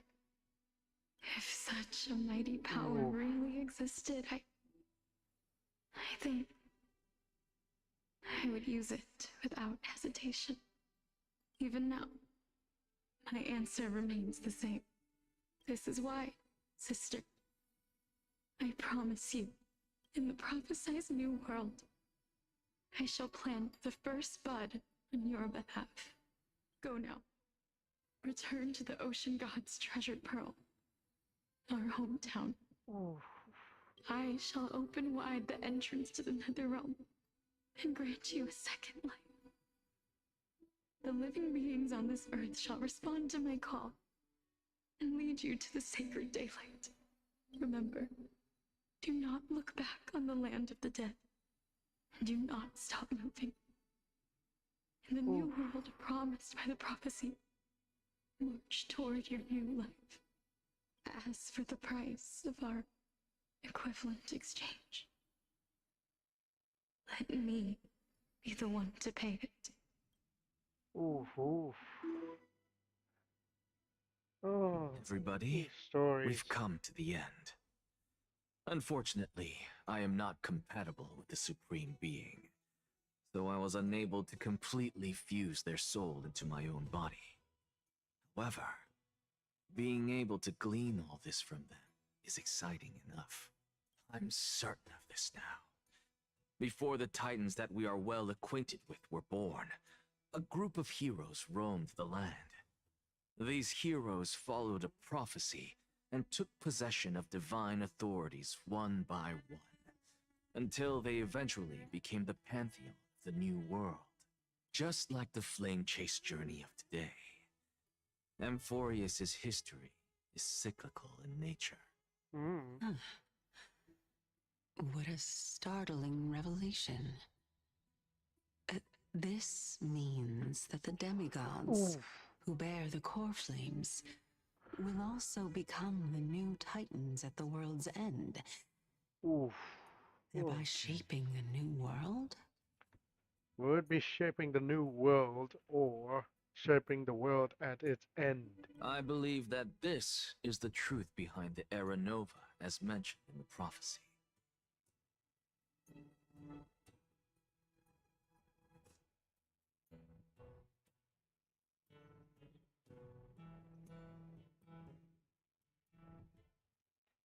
Oof.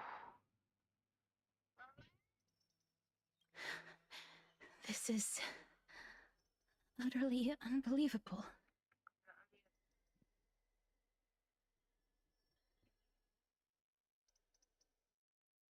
Besides, those twins in the past, even if they really are Thanatos, their whereabouts are still unknown even today. Are their whereabouts truly unknown?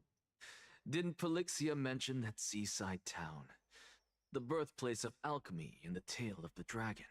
In our world, there exists a city which perfectly matches that description. Styxia. But the people there worship Vagusa and bear no relation to Thanatos. I have also never been to that place, as in the time of Idonia, it had long turned into underwater ruins.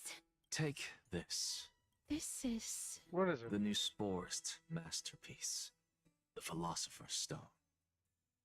It was made by transmuting all of the sages' wisdom into a single entity, with their flesh and blood as its foundation. Remember?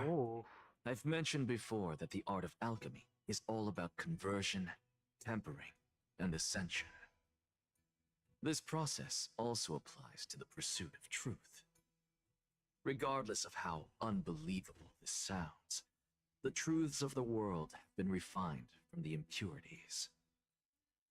Think about the story of the dragon. This stone will lead you to your real hometown, allowing you to reform the door to the Netherrealm and discover Thanatos' fate.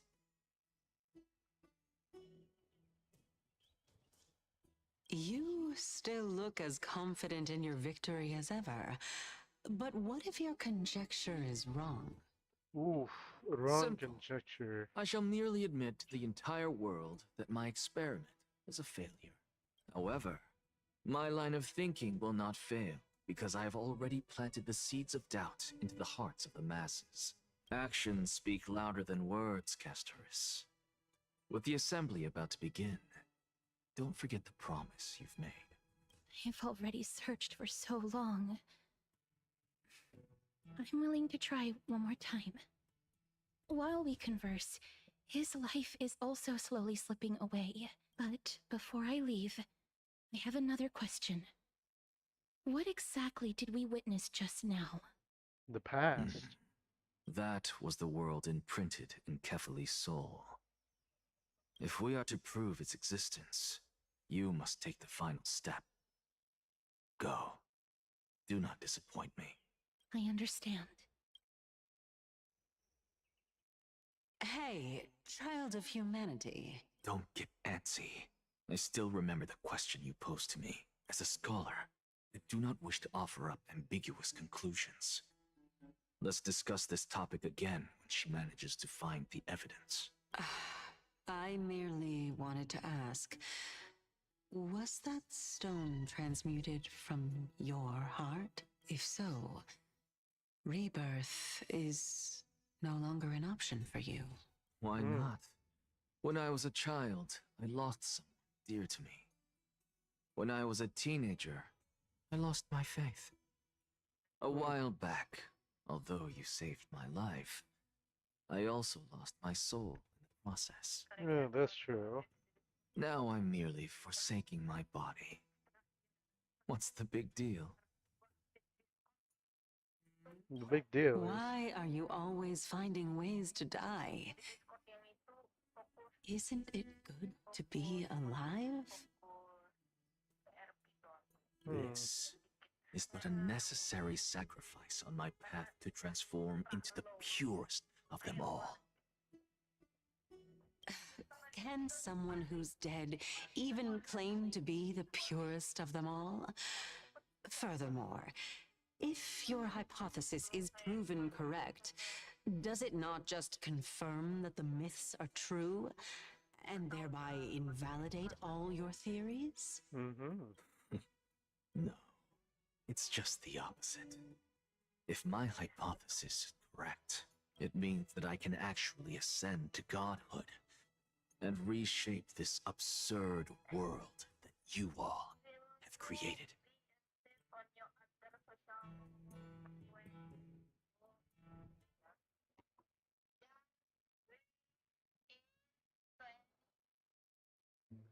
That's a lot to take in at once.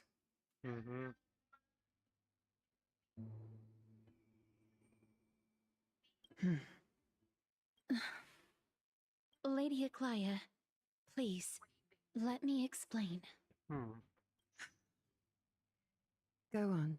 You know that the core flame of death has always been the greatest unknown regarding the Era Nova, which is why both you and Kindness desire to gain the power to control that core flame in the approaching Citizens' Assembly. Professor Anaxa has come to a consensus with Kindness. They want to suspend the trial once Thanatos' core flame is reclaimed, hoping thus to eradicate death from this world. If they're successful, then the flame chase journey will cease, and Akama can enjoy everlasting peace. Everlasting peace? Nah. Without death, people could just start crimes all over without fearing death. Without death, where's the freaking use of laws and rules and all that? I mean, without death, why does trickery even exist?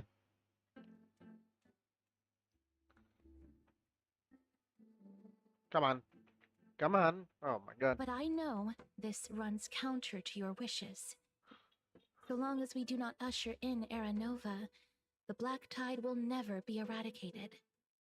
Even with Lord Mighty on the front line, and the Black Tide not posing an immediate risk, the danger nevertheless remains. Honestly, it's difficult for me to assess the pros and cons in this decision.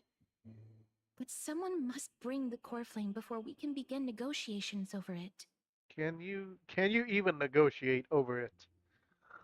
I mean, come on. For people who wish to live in the old eras so much, as so am I, but I more like want to reverse time and regress, live in those times.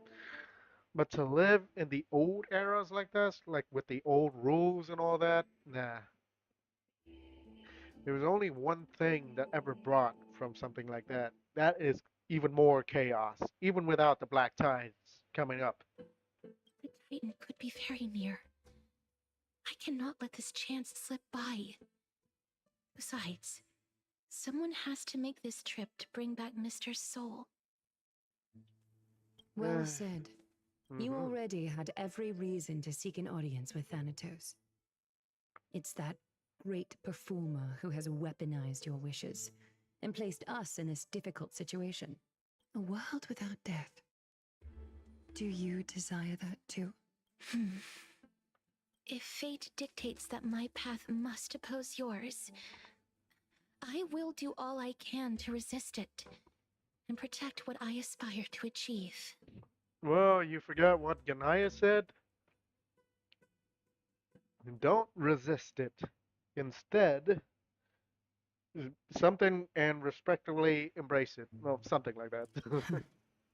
Lord Mighty showed me that without taking the first step, All talk of what follows is moot. Stay alert. I change. I have always hoped to hear you speak your mind, Cass. And I am glad to have heard your true thoughts. Styxia. I visited that place in the past. Though it is now an island surrounded by the river of Souls torrents, it's not hard to see its former splendor. Go. I will not stand in your way. As for you, you are someone who has cheated death. I believe you have more than enough reason to make the trip with Castras and meet the god of death himself. Asteris, I too look forward to your journey. I wonder what kinds of new interpretations your completed story will bring to the Flame Chase journey. For the first time I hear stories. Thank you, Lady Aglaia. I hate to put a damper on this heartwarming moment, but if Styxia is now an island surrounded by the river of Souls torrents, then how do we find a way in? Lady Treby is probably... The answer is quite simple. In the myths, Zagreus once made the domain of the dead their treasure vault.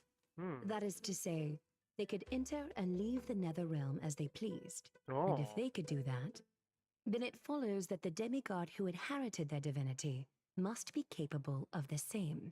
Cypher! I'll see you at Memorial Palace at Action Hour tomorrow. Cypher shall be your guide to finding that ancient city. Oh, here we go. The tumultuous day finally comes to an end. Everyone disperse, each lost in their thoughts. Nameless recollection, here we go. Speak with Mem. Before I do so, I need to do this. The light on the crystal surface dims. It floats before you, quietly, resistant to any taps or knocks. Legend has it that Oronix created 6 moons before being piled up with glicker on the 7th day by Fagosa, thereby creating Euphoria's weekly cycling. I think I already read that. Yeah, well. Come on, ma'am. Brent, is the debate finally over? Did you win? Sadly, no. What a glorious defeat. You sure know how to look on the bright side. Sadly, that's all we can do. Well, moving on. I was hard at work even while you were at the debate. I borrowed a mountain of books from Cass to see if I could find a way to solve your problem. Let's see. I still have only 32 books to go. Did you even read any of them? Really? Oh, that's fantastic news. I knew it. Hard work always pays off. Especially if you're as diligent as Mem. I feel like a huge burden has finally been lifted off my shoulders. Actually, ma'am, I think we still need you to finish those 32 books. Why are my eyelids so heavy all of a sudden? It's because you're tired. There's nothing more we can do for now. We'll get some rest. You're right.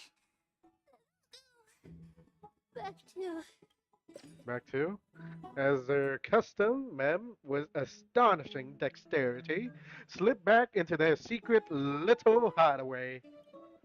Good night, ma'am. Good night, Akama. It is nighttime now, right? Even I don't know, buddy. Even I don't know. Later, somewhere in Akama. Cass? What a surprise. Lady Treby. Is something troubling you? I just wanted to speak to Lady Trian for a bit before I set off. No matter how breathtakingly beautiful Styxia once was, the place is now the domain of the departed. There is no telling what we'll encounter there. You're afraid of encountering Trian there? I don't want to have any regrets. Has anyone told you that your eyes are sparkling today? Is that a figure of speech? In the past, when you did smile once in a while, all of us could see that your heart remained troubled even as you smiled. Lady Treeby, you know perfectly well that see you tomorrow is nothing but a white lie. I hope your toughness is not a mask hiding a lonely heart. Cass, you hardly ever talked of your past. None of us knows what you went through, apart from Maggie.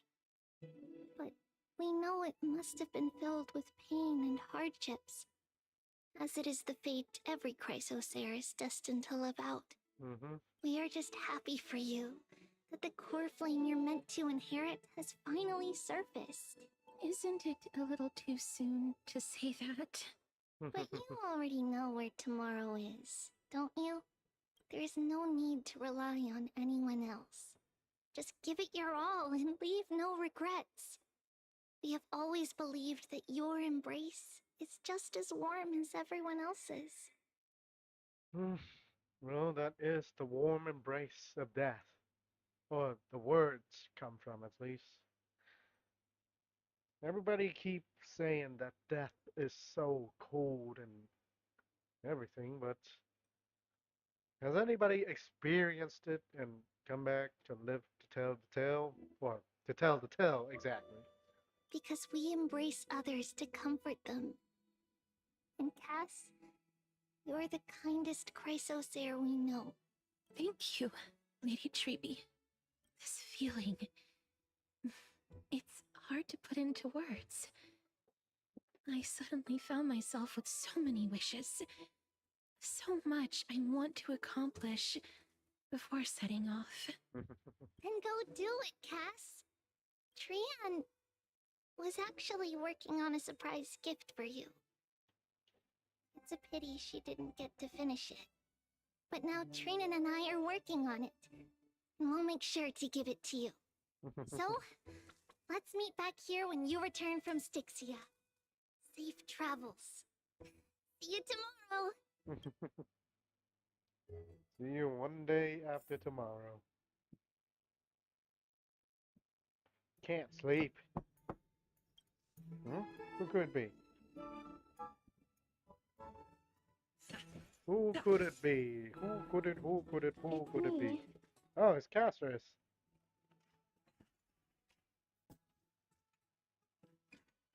Alright, are we to set out on a journey? Sleep is a luxury when you're at my age. I'm glad to see you're as full of life as ever. I'm here because of private matters, actually. Oh. If it isn't too much to ask, I'd really like it if you could come along with me to retrieve something. Okay. Manual labor. Sure, let's go. Aren't you going to ask me what it is? It isn't a long way from here. Shall we? No need to ask. I'm guessing it's already something important to you. I'd love Maybe. to go in. Have you heard?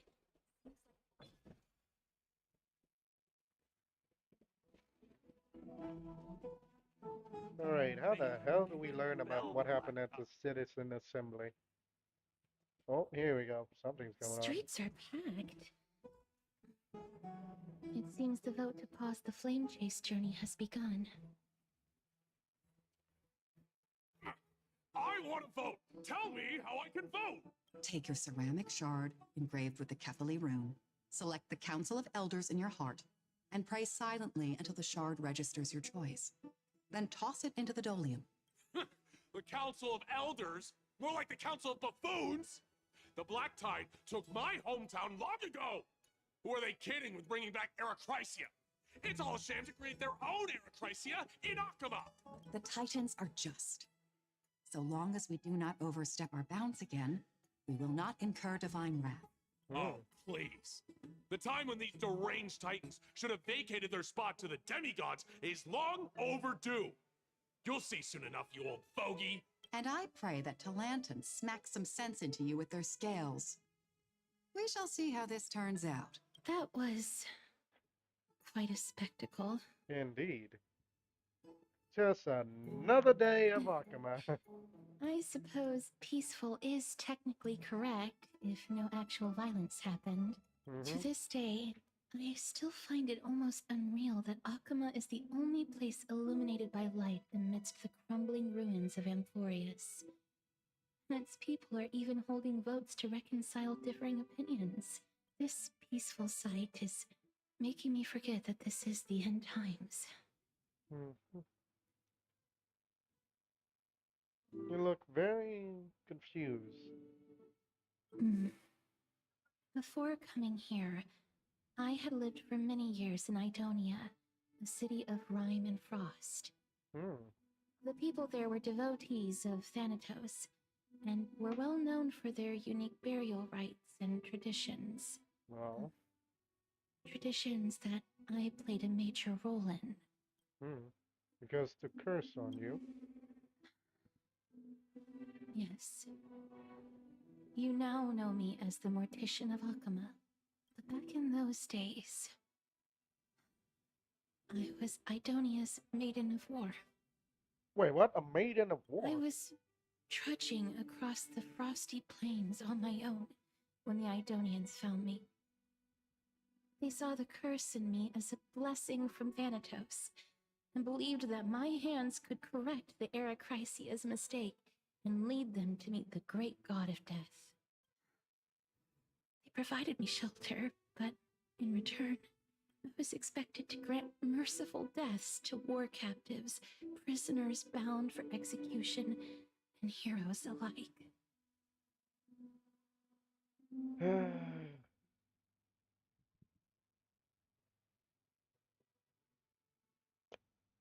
Is that how you see it too?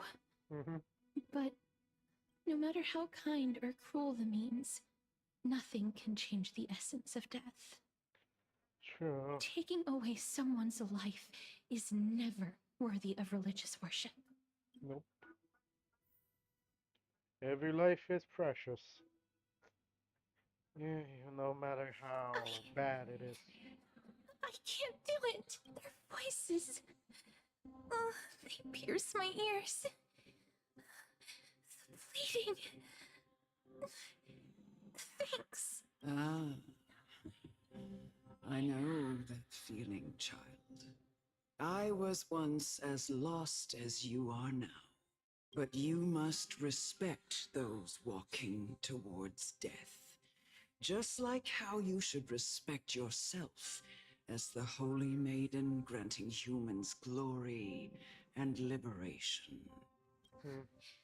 What you're asking me to do is no better than the task of an executioner. And yet you want me to respect myself.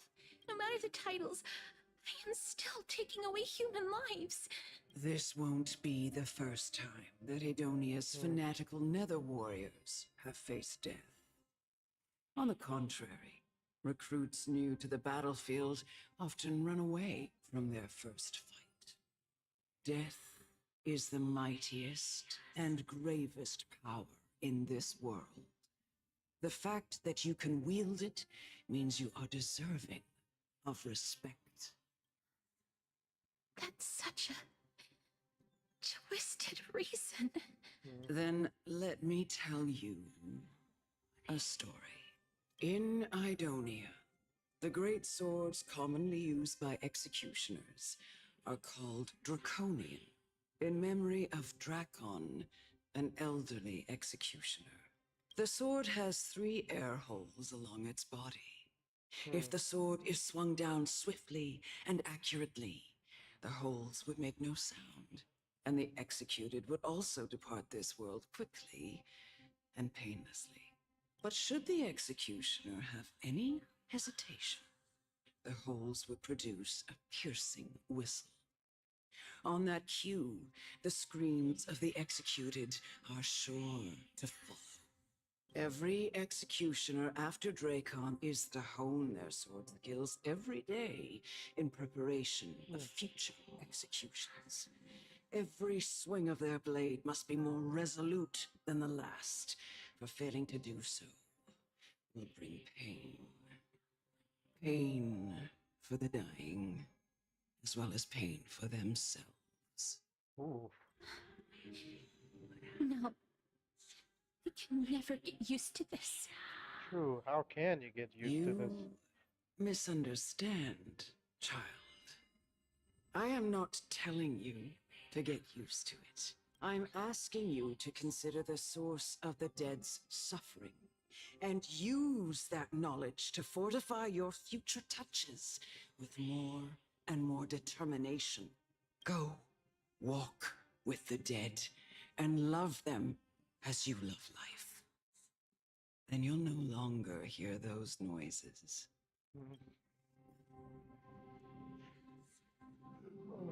Please, don't kill me.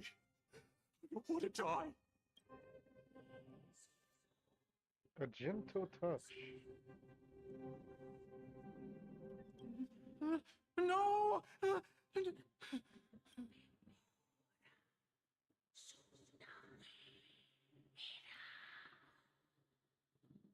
Oh, is it because of fear, anger, and hatred? Or is your so-called merciful touch of death simply a lie? The dark purple muffler spread like petals across Death Row's face and seemed to submerge by spring water flooding his body. His trembling ceased, the cries that had once begged for death. Mercy slowly turned into a sight-like whimper as he murmurs to himself. Quickly, everything falls to a death silence, turning into pitch black dew that's scattered into the wind. You hear your own heartbeat drown out the sound of heavy May breathing. you gain some insights through his sacrifice. Is this all? No. Come with me. This is just the beginning of your life as the Maiden of War. You executioner! Oof.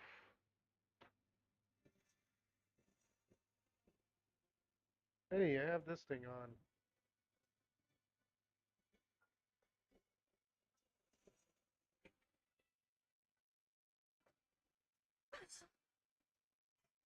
A holy maiden. Go. Grant her glorious death.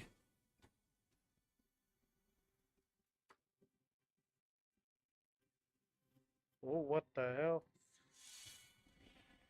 What the? Thank you.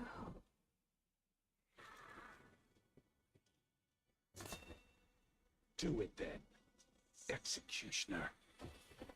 You heard him. Oof.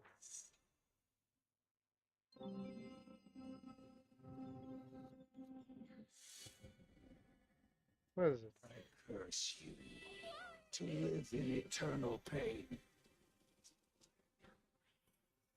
Is it truly eternal pain? Please. Grant me release. You know what to do.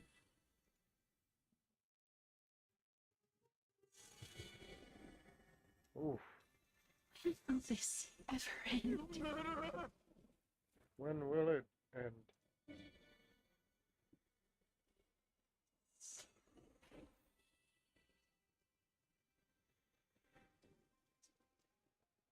Oof. Where the hell are we? I mean, this looks like Castrum Kremnos, but I don't know.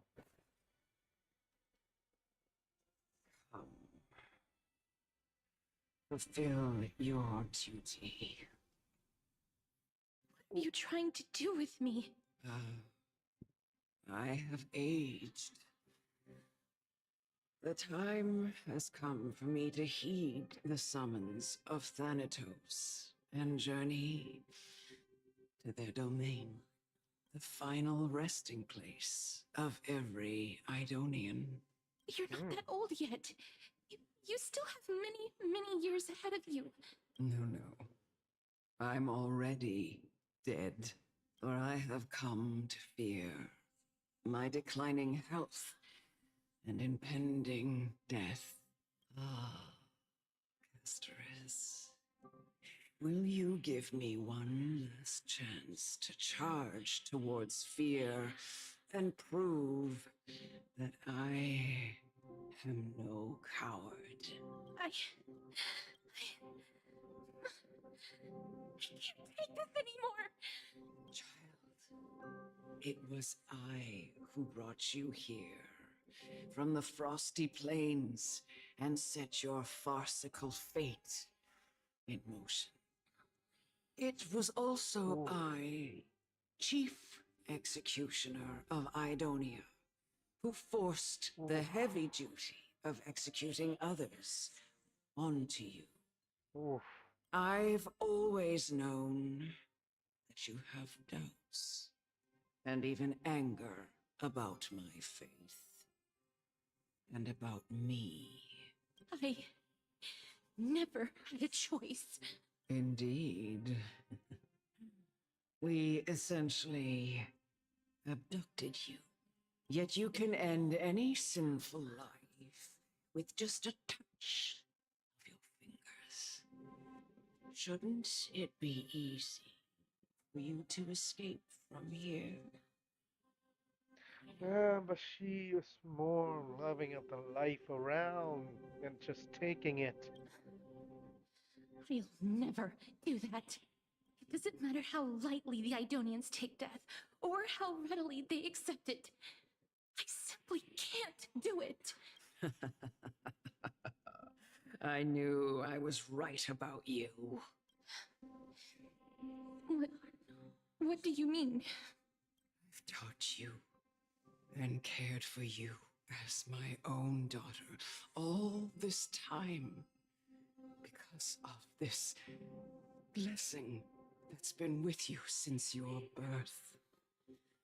I know no one else in the world would understand the weight of life and death more than you do.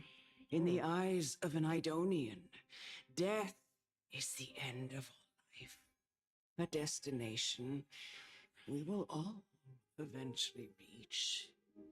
Humans should not resist it, but learn how to face it.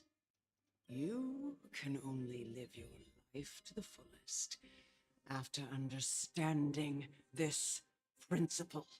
I mean...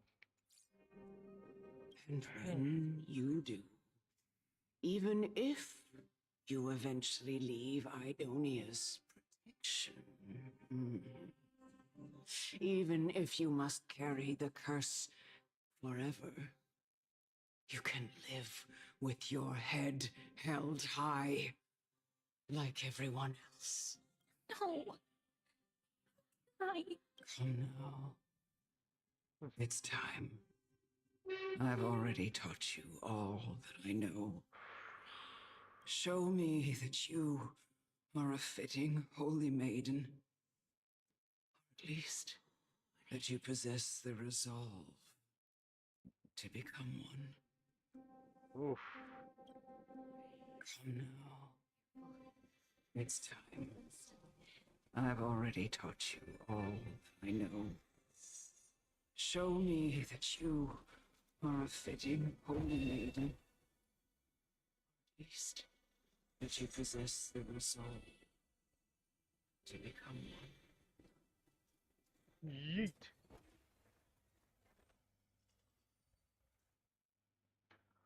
Yeah, okay, I still can't get over that loading screen into the battle, though. Way too cool.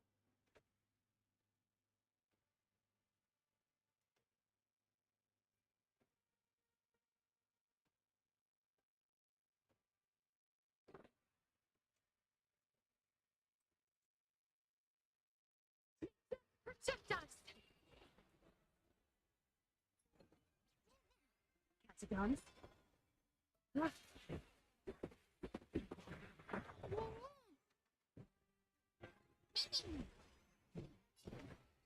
you wish. May the foul stench dissipate quickly of your body and mind.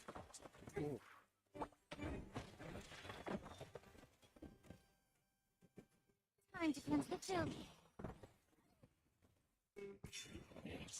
The truth burns everything in this world. It's bleeding. Ooh. A Damn little it. honesty would do us good.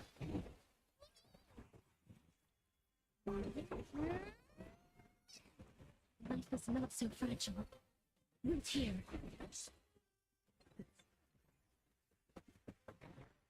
Be of your body and mind.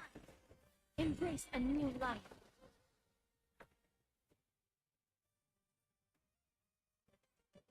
Yeet, yeet, yeet, yeet, yeet.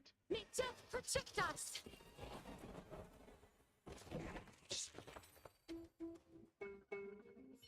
Oof. This was the last time I followed her command. I gently touched the elderly woman before me.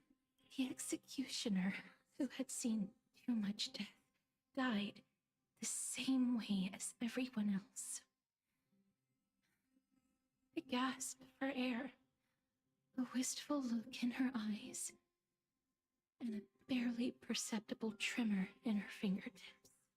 Elder Amunet, the person who tried to teach me about death, ultimately vanished like dew in the morning mist. She spent her life embodying the beliefs of the Idonians, and when death finally came, she embraced it exactly as their doctrine had taught. I have nothing but respect for her. I erected a cenotaph in her honor in the marshes outside Idonia's city walls with the others I had laid to rest. Then, I set out once more in search of Thanatos. It was a long, long journey. I heard so many discussions about death along the way. Life finds meaning in death. The world improves because there is an end.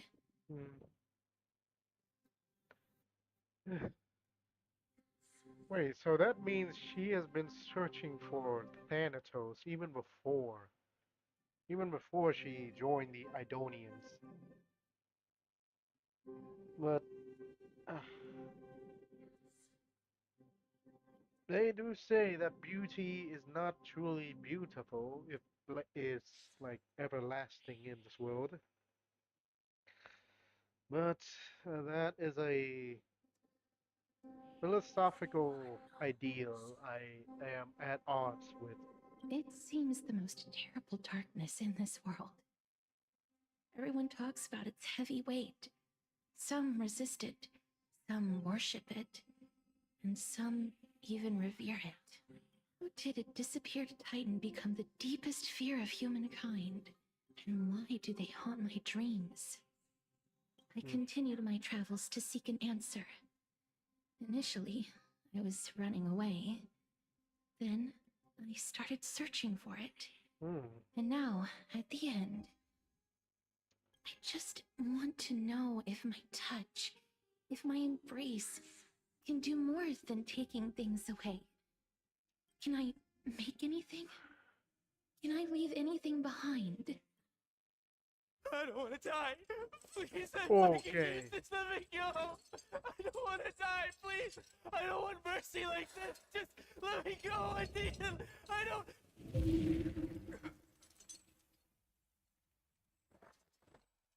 Oof. Okay, okay.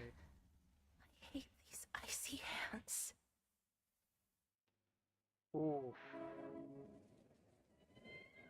Oh, welcome in there, Ida. Freaking out. I did not notice the raid. Oh my god. But still, welcome in there, Ida. Sorry for the late notice and the late shout out.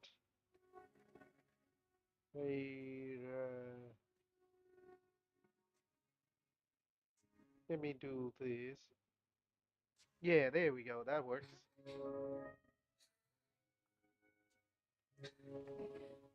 God dang. Sorry for noticing it a little late, but still, welcome in there, Raiders and everybody. I was a little too engrossed in the story, so I couldn't notice it. Sorry, guys. Get it over with. End its suffering.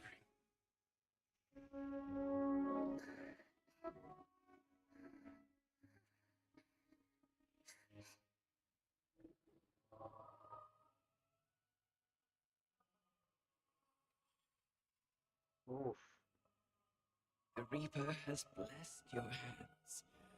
Only you can grant them peace.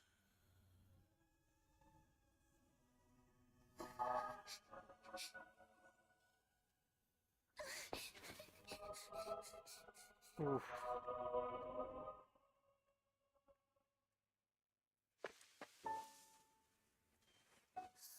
Aww.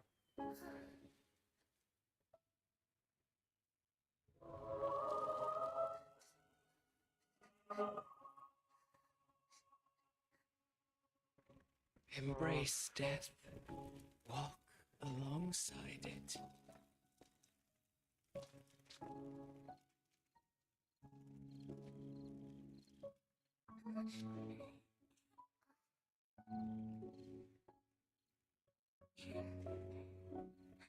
Aww. Aww.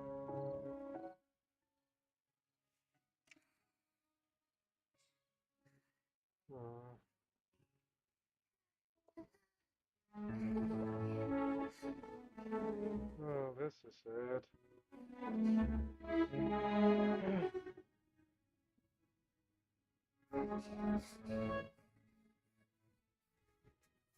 Oh, no, don't cry.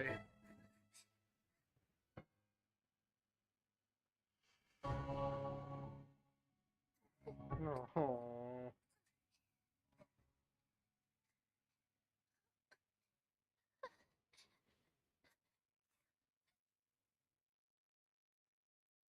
Oh, dang it.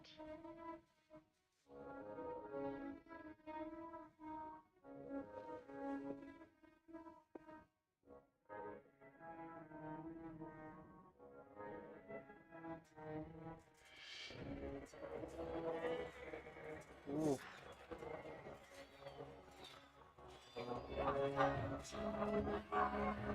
10:08. Oh my god, I was late on that.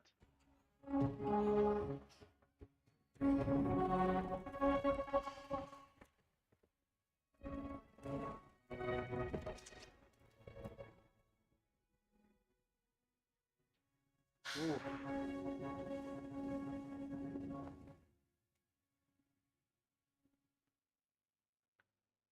Oof. Ah, dang.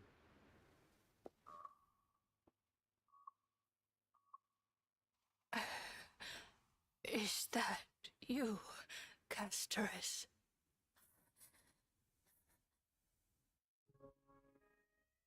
All of them have gone, heeding death's summon, crossing into their domain.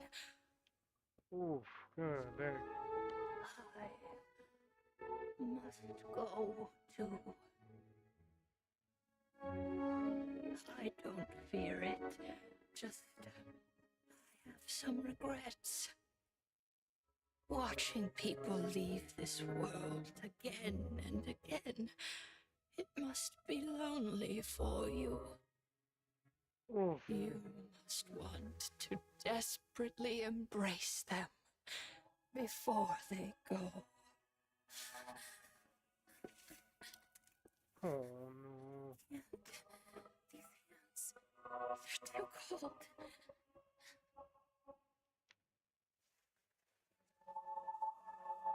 Who said so? They are as Big warm Sister as they can. Castorus, your hands are so warm. Just like anyone else's. So go on. Don't hold back. Give me a warm hug.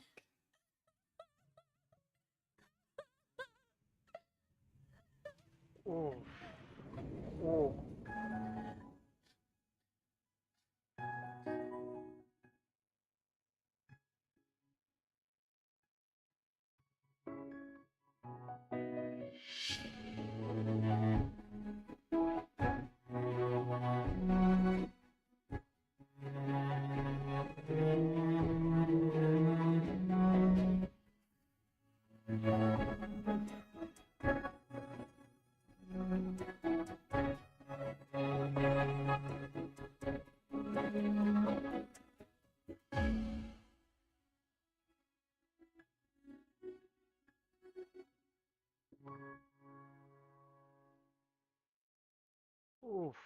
Oh, dang.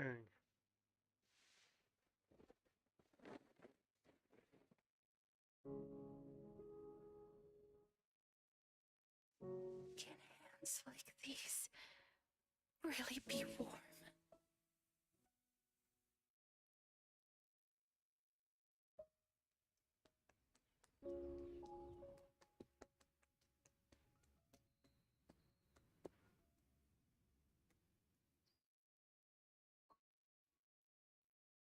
Why, hello there. Why are you staring at my face? On the day that Ornyx's trial ended, Oof. you must have had many questions. I felt just as confused. Why, as someone from beyond the sky, were you so cruelly dragged into Amphorius's fate? I wished I could take action, but no matter how hard I try, I cannot simply interact with the living as ordinary people do, even when we brushed against each other unintentionally in the grove. And it was obvious that nothing had happened, when an almost unattainable hope finally welled up in my heart. When I thought that perhaps my touch would no longer bring sorrow, fate declared to me, it wasn't that the curse of death had finally been lifted, but that your soul no longer belonged to this world. And there was nothing left for my hands to take. Nothing. Did I really think this time would be any different? Oof. It's not that I don't understand this reality, just that I'm unwilling to accept it. Having walked such a long road, I am still unable to find the answer to life and death. Dang. I am resigned to eternal despair. Anything I wish to hold on to, death will inevitably wrest from my grasp. From that moment on, I lacked the courage to confirm it again. Until Ornyx laid bare the cruel truth before us.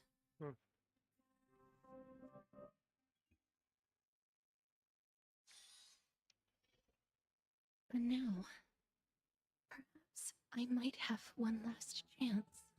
Okay, a little pause. Oh god, that animation scene. Oh, it looks like it was straight out of a freaking Ghibli movie or whatever it was. The one with all the stuff, but you know. But still, her story is, oh my god. Her story is very, very in depth, and perhaps be one of the most heartbreaking one as well. The same as Tribi or Tribios? Yeah, Tribios. Eh, I don't know about Castras or Finon. Finon we already have like a glimpse into, and Medei as well. The Naxa we have bits here and there, but we don't know if that's actually true or not. Or was that just him going nuts or whatever it was? But still, like I said, Castor's story or backstory so far is one of the most heartbreaking one there is. Oh my god. Also have the most wonderful animated scenes as well. Oh my god. Long ago, Trinan read a prophecy to me. At the end of the Sea of Flowers, the souls of the living shall warm thy fingertips, and after an embrace, there shall be eternal separation. I found no surprise in it, for her words sounded not like a foretelling, but a perfect reflection of my past. Embraces in this world are born of reunions. Yet, my touch speaks only of farewells. In that moment, I had no doubt that this destiny would weave itself through the entirety of my life. To be honest, the embrace are used in many forms as well. Same as greeting or reunions or even farewells. I mean, you are next to being the demigod of death, so. But still, Having the last embrace of warmth before going to internal coldness, I'll take it. And yet, things have taken a turn for the better. Now that I can finally have an audience with Thanatos, perhaps I can rewrite the meaning of that fated prophecy.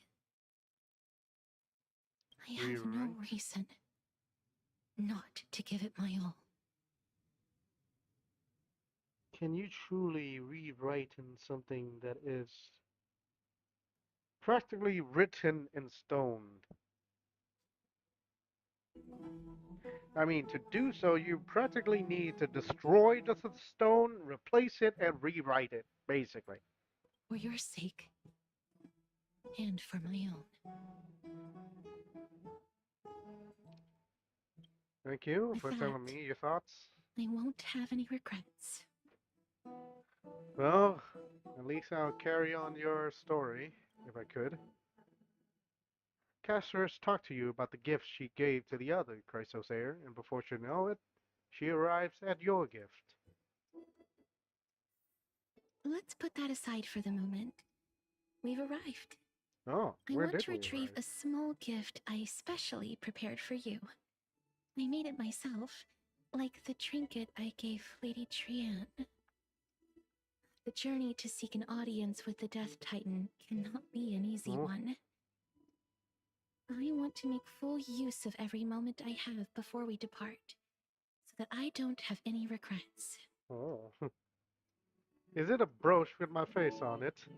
That sounds kind of ominous, yes. Then perhaps you can have a look at it first. You don't have to take it if you don't like it. I didn't mean the gift, I mean your fate. Look, it's right there. Where? Right where, lady? Huh? Where did it go? What's going on? What is going on? Look like somebody left something behind. This is a...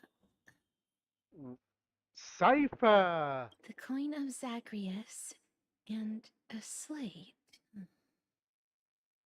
So it's her. Mm-hmm. Holy moly, a kitty thief? No doubt about it. This is her favorite symbol.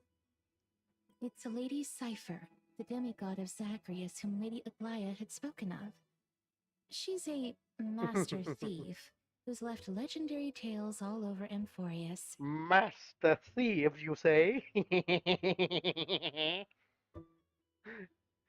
If only she could see my trail of thieving in this honor, she'll laugh her ass off. So many years have passed, yet she's still announcing herself in such a crass manner. Crass? What do you mean by crass? Let's just do as the slate says and look for Lady Cipher. I mean, this is still one of her ways of saying hello, so come on. Dear Princess Homebody. Wait, what? Walking through the busy garden, I discovered the remarkable gift crafted by Princess Homebody. They are truly splendid, and I'm most impressed. I also taken with your charm and present prepared for fellow Chrysos heirs. In your right parlor, I observed the beautiful felt dolls, the beech and lavender strip tapestry, the classic Idonian tripod table, and in the left parlor, the jewelry and exquisite art pieces meant as gift. This time I've claimed only this modest gift. I feared it would attract tactless little thieves, so I shall safeguard it for now. Naturally, I have left appropriate a payment, a single coin. If the price displease you, feel free to negotiate its return. Though should that happen, I won't be satisfied with merely one coin. Should you wish to find me, visit me at the Marrail market that lies a golden short spear I left. You know what to do. It shall guide you to me. And before you ask, I won't accept any question. Please forgive this small intrusion. I accept my highest regards. P.S. Who display biological specimen at home? They're quite unsettling. You might want to store them away when entertaining guests. P.P.S. Despite your considerable investment in the Adonian ossuary hanging in your parlor, I regret to inform you it's a fake. The original was craftily switched by those cunning scholars of the Grove of Infinity. The full story can be found in the yet unpublished Memoirs of Christ of Cypera. Sincerely, Kitty Phantom Thief. This is giving me like a little flashback to what is it? Kaito Thief from I think it was Conan, the detective kid, or whatever it was. But still, this is giving me some of that freaking flashback. To retrieve the gift and teach Kitty Phantom Thief a lesson, you head to the market and find the short spear she left behind. Look, it's right there. Hmm. We got the letter from the Phantom Thief and Cypher's coin. Alright.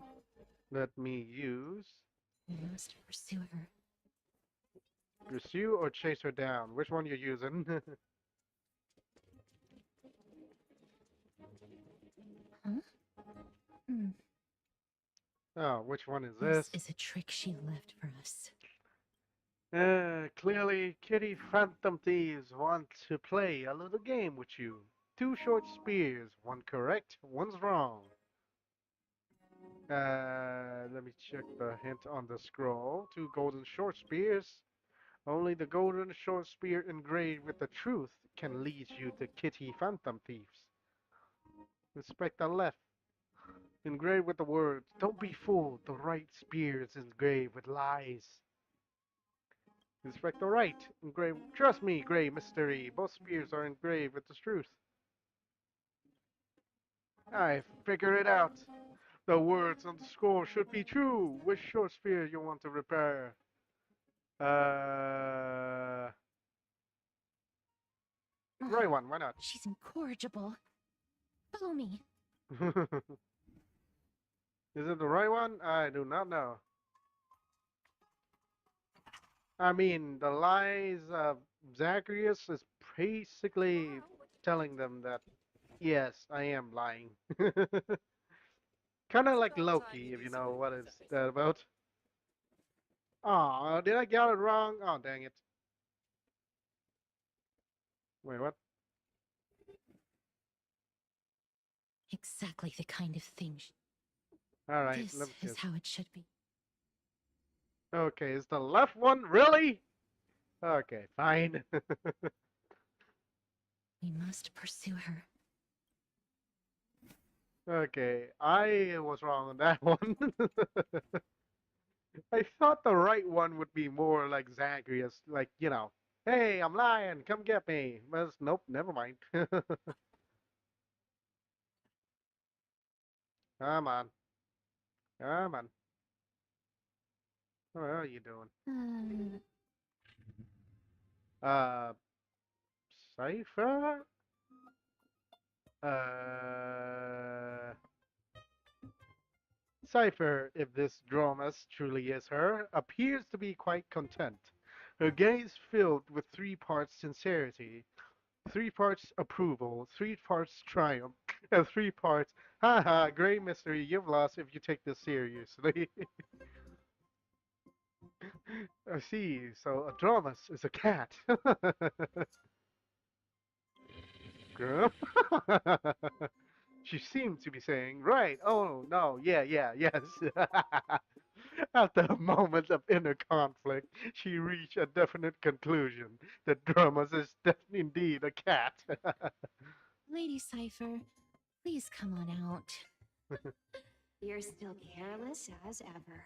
Shouldn't you keep such a precious gift near your bosom? Since you know it's a gift for someone else, please give it back to me. Stop hiding among the people and letting the wind carry your voice. Now, since I know it's a gift, that just means I need to milk its worth. The children of the wind never stay for long in one place. Unless your offer is tempting enough to steal the wind. What say you? Name your price. I'll give you however much you want. Huh? I'll gladly off your hands. Huh? Hmm? What's wrong? Wonder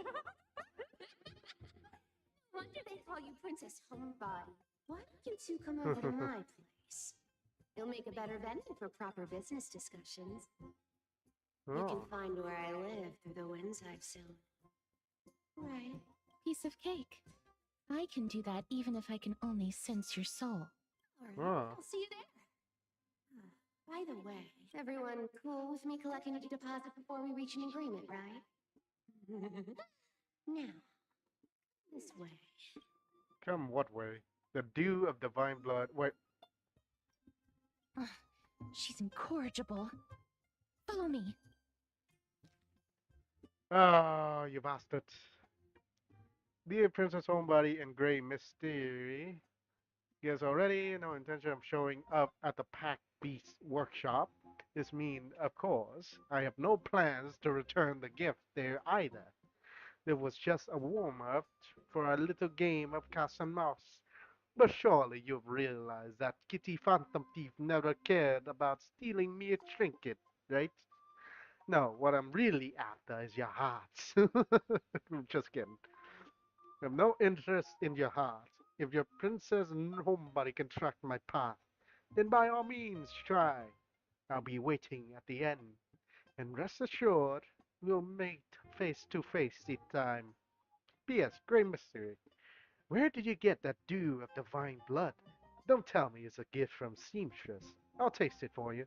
Sincerely, Kitty Phantom Thief. Oh my god.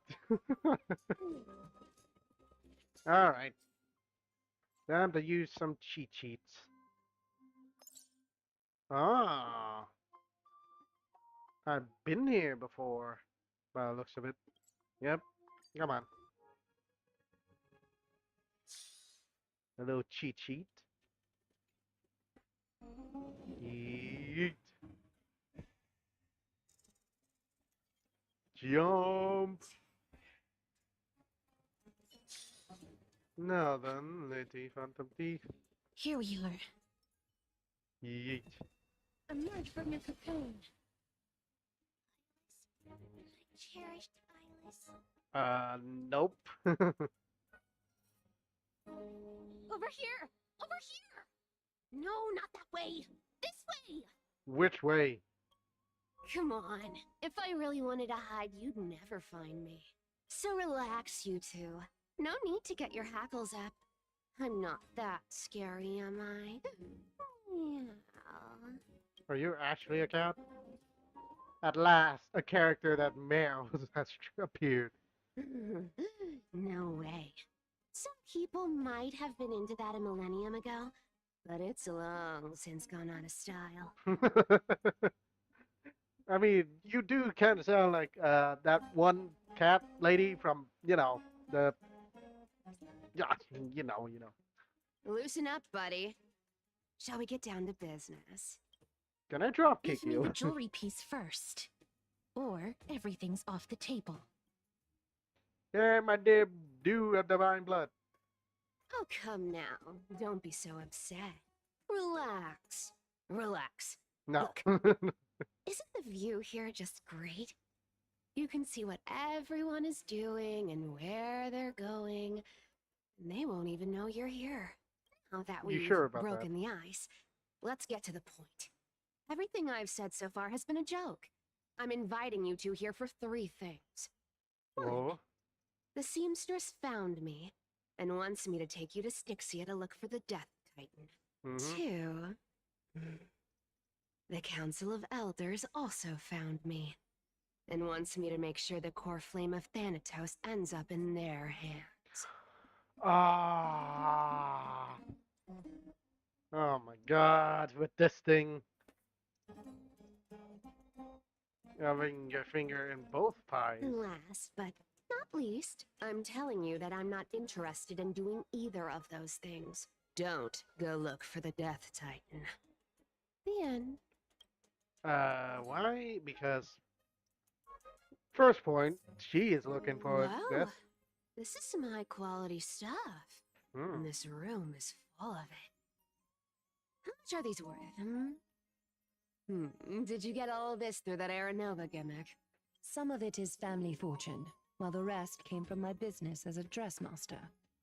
Don't liken the flame chase work to your shady dealings. Oh, I should have busted down your door instead of going around like a thief. Well, spill. Why are you giving me so much money? Payment for doing work. You're worth this much. Did you forget my stance to all this? I thought I made myself very clear. You wish to run away. Run away from your responsibilities, from the prophecy, and from your destiny. You shall walk with greed and die over petty change. I understand this prophecy weighs on you immensely. That is why I have never reproached the demigod of trickery for running away. But I need you right now, so don't turn me down. You know, maybe the gods got your tongue with their golden threads, Aglaya. I'm not hearing any sincerity in your words. Give me a reason why you're bowing your noble head to me. We lost Trian. Oh. The divine power of passages is running out. I need another demigod to escort Castoris and help her fulfill her lifelong wish. Oh, I get it now. You're sending Castoris to her death. And you want me to die with her. This is Castoris's own request. I have never seen her so determined. She brought this up herself? You're not pulling my leg. She's also made up her mind to leave her confused past behind. As will you, Cypher, when you finally make up your mind. Don't be so sure. Time is hard in the likes of you and I. But Castoris remains pure as driven snow. She can always turn back before the end, you know? Maybe she'll remember Trian's sacrifice. Maybe she'll remember the countless martyred Chrysos heirs. Martyred? Maybe she'll remember you. With your one foot in the grave. I ain't as optimistic as you about what she'll want to do. Tell you what. Why don't I take this room of treasures as a security deposit? And we make a bet. Go on. I bet she'll change her mind and turn back. Now, if I lose, I'll do what you want me to do. Return this deposit to you. Plus, giving you another room full of treasures. How does that sound? You sound like you have all the confidence in the world. In that case, let's make a pact with those conditions. I hope you're prepared to lose it all. Oh, you know. In conclusion, I want to win. So I hope you two can give up on going to Styxia. I'll give all the treasures in that room to you. And you can split it between yourselves, however you want. Are you sure about that? What do you think? Tempting, right? I'm almost dead. What use do I have for money? I decline. If we don't find the 10th Titan, his soul will... Oh? I can't go into the details, but we have to go to Styxia. You don't get how. Princess, homebody. You keep talking about needing to find Thanatos, about getting rid of your curse, and you don't care about anything else. But did you ever live for your own pleasure? Even for just one day? What are you trying to say? I'm saying, contrary to your beliefs, Aglaya didn't take you in just so you can die for her Aranova. The flame chase journey walks hand in hand with sacrifices. Isn't that why you're always running away from Lady Aglaya? No. Fine. Never mind. We all have our own problems. I ain't gonna say anything anymore. It's not like I was gonna honor that bet anyway. But listen to me. Styxia is no tourist destination. Sure, the treasures buried in there are 10, no, 50 times richer than Aglaya's vault. Of course you're after the treasure. Yet, I've never been there. And I never plan to. Because even a demigod can't be sure they can walk out of that place alive. And now I'm supposed to escort you to Styxia. Sure. Pay up.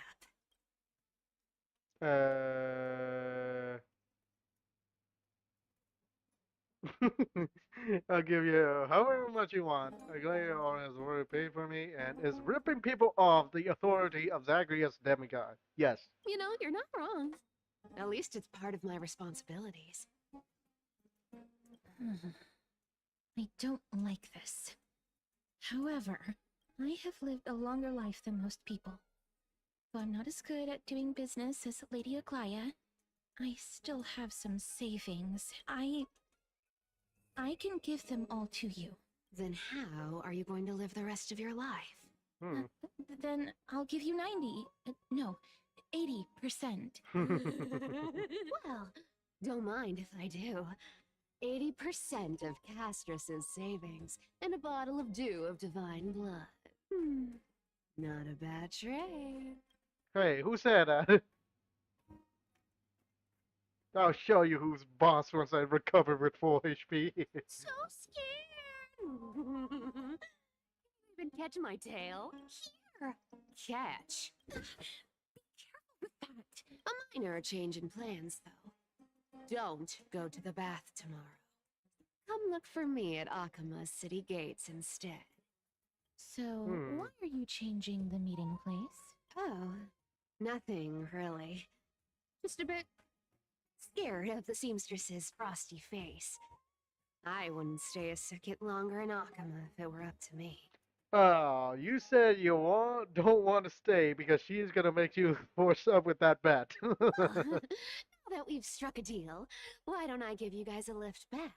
It's gonna be a long ride. So have a good rest. What the fuck? What the fuck was that? Where am I? Is this my room? How did I get back here?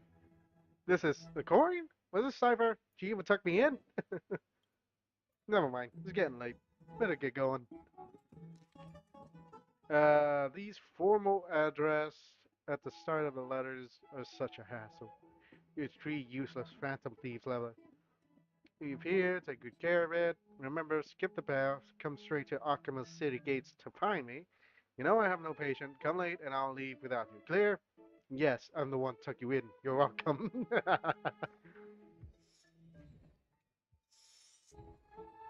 Hey, you actually give me back my dew of divine blood. Okay, okay. Huh, what is this? A handcraft silver ring. If you hold it to your ears, you can hear the sound of melting snow. In Idonia, the departed seal ice and snow into a ring before their final journey, offering it to the living as a token to walk the rest of the path in their stead. When the ice melts and the snow fades, the flower will bloom, and you will find me. Oh, embrace your long fingers.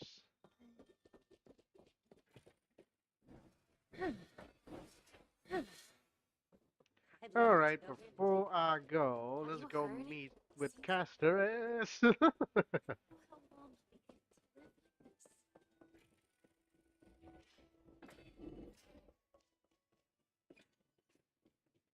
I mean, did she forget that Casteress has her, like, old, golden threads around nearly every part of the city?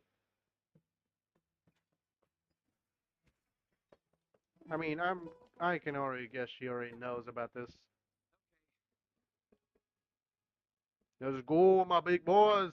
My big boys!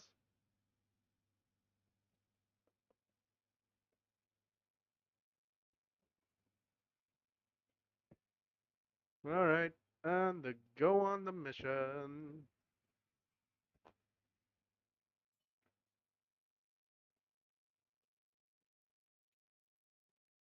The immortal thing. The immortal thing? Wait, what? What the hell did I say? Wait, where the hell am I going?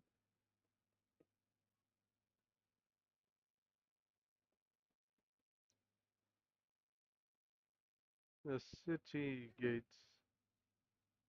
Where the hell am I going? Okay, everything's finally loading in. Alright, let's go. Come on. Bright and sunny. Just the weather for farewells. You're here? Of course I'm here. Oh, go give No Aglaia need, I theater. already told her. She's fine with it. Mm-hmm. You sure know how to put me in a spot, Casterus.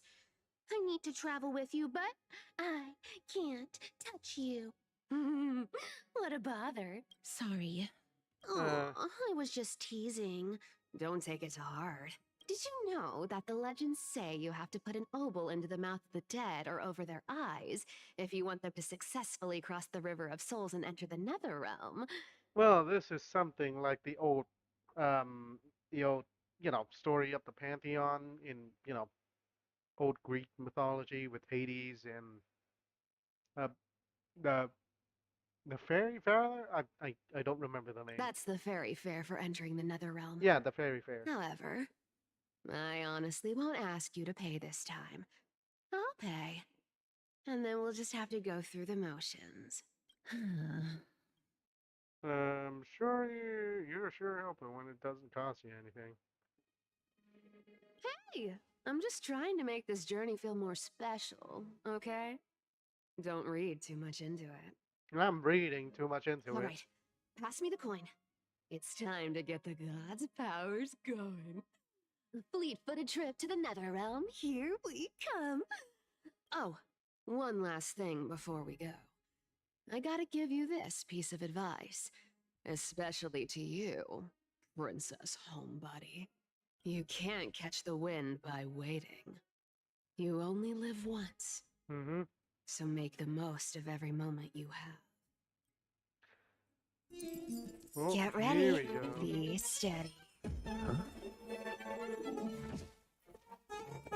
Hi, your turn. Mm-hmm. Don't be nervous. After all, I'll be gone in the blink of an eye. Oh my god, this thing is lagging my ass off. All done.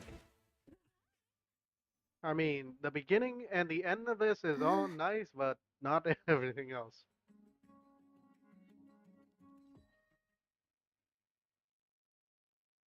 Are you feeling all right? I think so. I swear she was speeding. She's the demigod of trickery. When she flips the coin of whimsy into the air, she gains incredible speed that lets her travel anywhere in an instant. Just like how she clearly had no intention of lingering here for even a second longer. We can only depend on ourselves for the rest of the way. Don't mind it. Worry. Mom's here to help. Mm-hmm. Can you teleport too? Being cute isn't my only forte. I'm strong too. Yeah, yeah, that part is true This though. is Styxia, the city of dragons and waves. Anaxa I don't think hypothesizes buildings that are the supposed to do missing that. Thanatos is somewhere in these ruins. I don't think the buildings are supposed to do that. This is the land of their birth. Or perhaps of their death. They return to Anaxa whence had they've used a come. secret alchemical art to temporarily fuse his soul with Circe's and Kephae. And when he was on the verge of death, he was pulled by Thanatos and caught a glimpse of the flowing river of souls. This alchemy, considered a sacrilegious act, might actually make the souls of mortals and titans attract each other. Even though Thanatos has been missing for 1,000 years, and even their followers haven't been able to find them. Perhaps that special attraction could summon them here. Who knows? Oh, So, are we going to use that Philosopher's Stone to conjure the Titan? I guess that's the only way. The only leads we have now are the name of this city and the fairy tale about the dragon. Well, we all know about the dragon that Casris have with her in her, skill and alt and all that. Thanatos is even more mysterious than I am. Indeed. Even one as erudite as Anaxa could only point us to this place, and no further. We will be entering the unknown as soon as we take our first steps. But that won't be the first time in my long journeys. I believe that, rather than standing still, taking action is by far the better option. That's true. Perhaps fate might take pity on us today and show some compassion. Nah, fate never takes pity on you. Never does. Never will. And never should. You wanna know why I said never should? Because if fate took pity on you, Go back it would. whence you came. Go back. As I was saying. Ahead lies the realm of the dead. As I was saying, if fate ever took pity on you, death will be your first greeting. Because life is all filled with misfortunes. So if you even try to even think if fate ever took pity on you, nah, don't. According to the myth of Amphoreus, a certain hero of Castrum Kremnos was dipped upside down into a river of soul at birth by his mother, believing its waters would grant him invulnerability. However, because of the mother held him by his ankle, that spot remained untouched by the river, leaving a single weak point. Is this river truly as miraculous as the legends say? There's only one way to find out. Experimentation. After all, truth is tested by practice. And here, no miracle of Oryx will protect you. You decide to. Wait a second. Who said this experiment has to be on yourself? Or I could try it myself. Yeah, let's do it. For the sake of keeping the most of your body intact and avoiding a whoops full if submersion situation, you decide to start with just your feet. People always said that I have no knees and can't jump. Now, what's the worst case? Yeah, okay. I said Hoyo actually took a fucking punch at their own game. Okay. Now, worst case, I have no ankles. Physically speaking, of course. Shove your lip in. Do it. If there were fish in this river, this might actually count as fishing. Someone or something must be looking out for you. You emerge completely unharmed.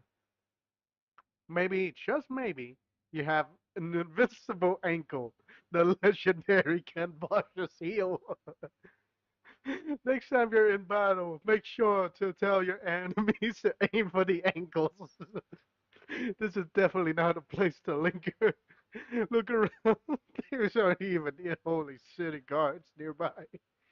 If you're falling in, who pulling you out? God dang it. Achilles tendons?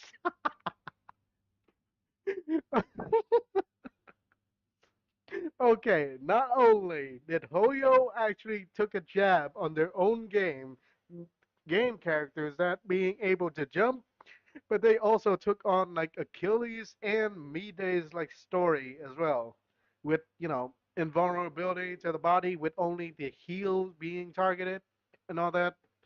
But still, Achilles tendon. Oh my God, it's so close to Achilles tendon, so close. The logistic butterfly flutters through this land of death. The path to the Netherrealm is never lonely. Oh, wait. Something here. What we know about death. Yeah, later. What a beautiful butterfly.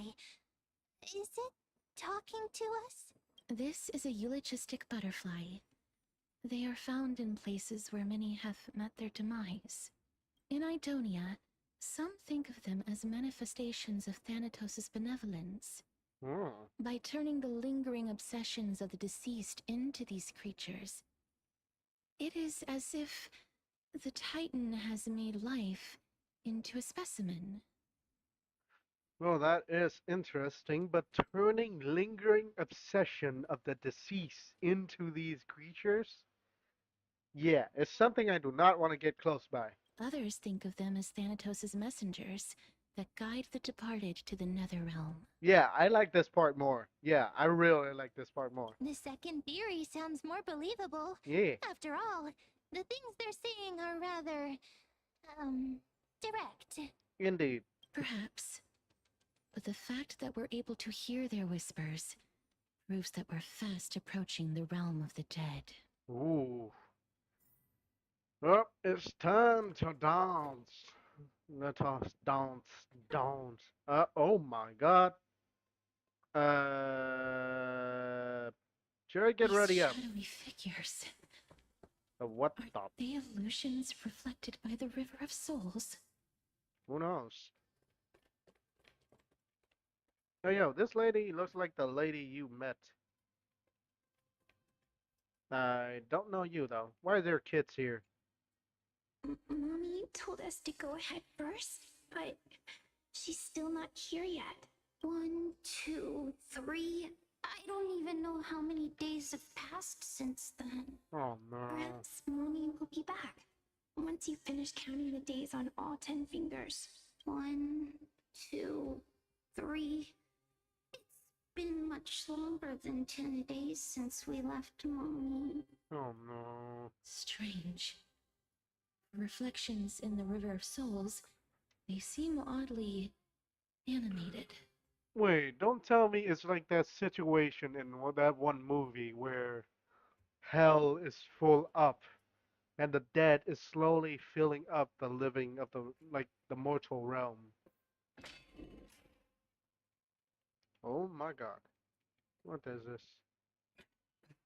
Master, did that lady really lie to us? Who knows? The Centurion personally instructed us to inlay the inscription into his shield, but now she's taken it away. My child, that shield can never be cast, and there's no need for it anymore.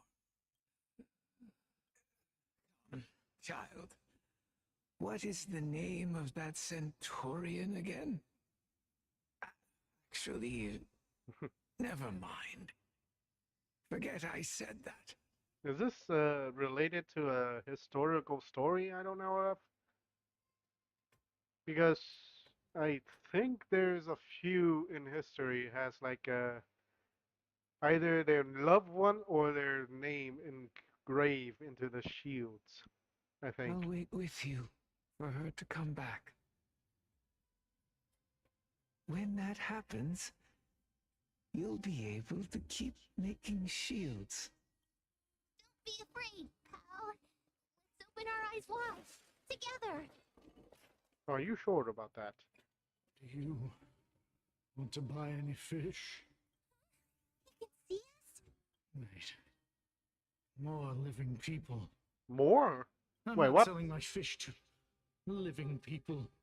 You lot are too aimless. Fish without paying. If I ever see her again, I will...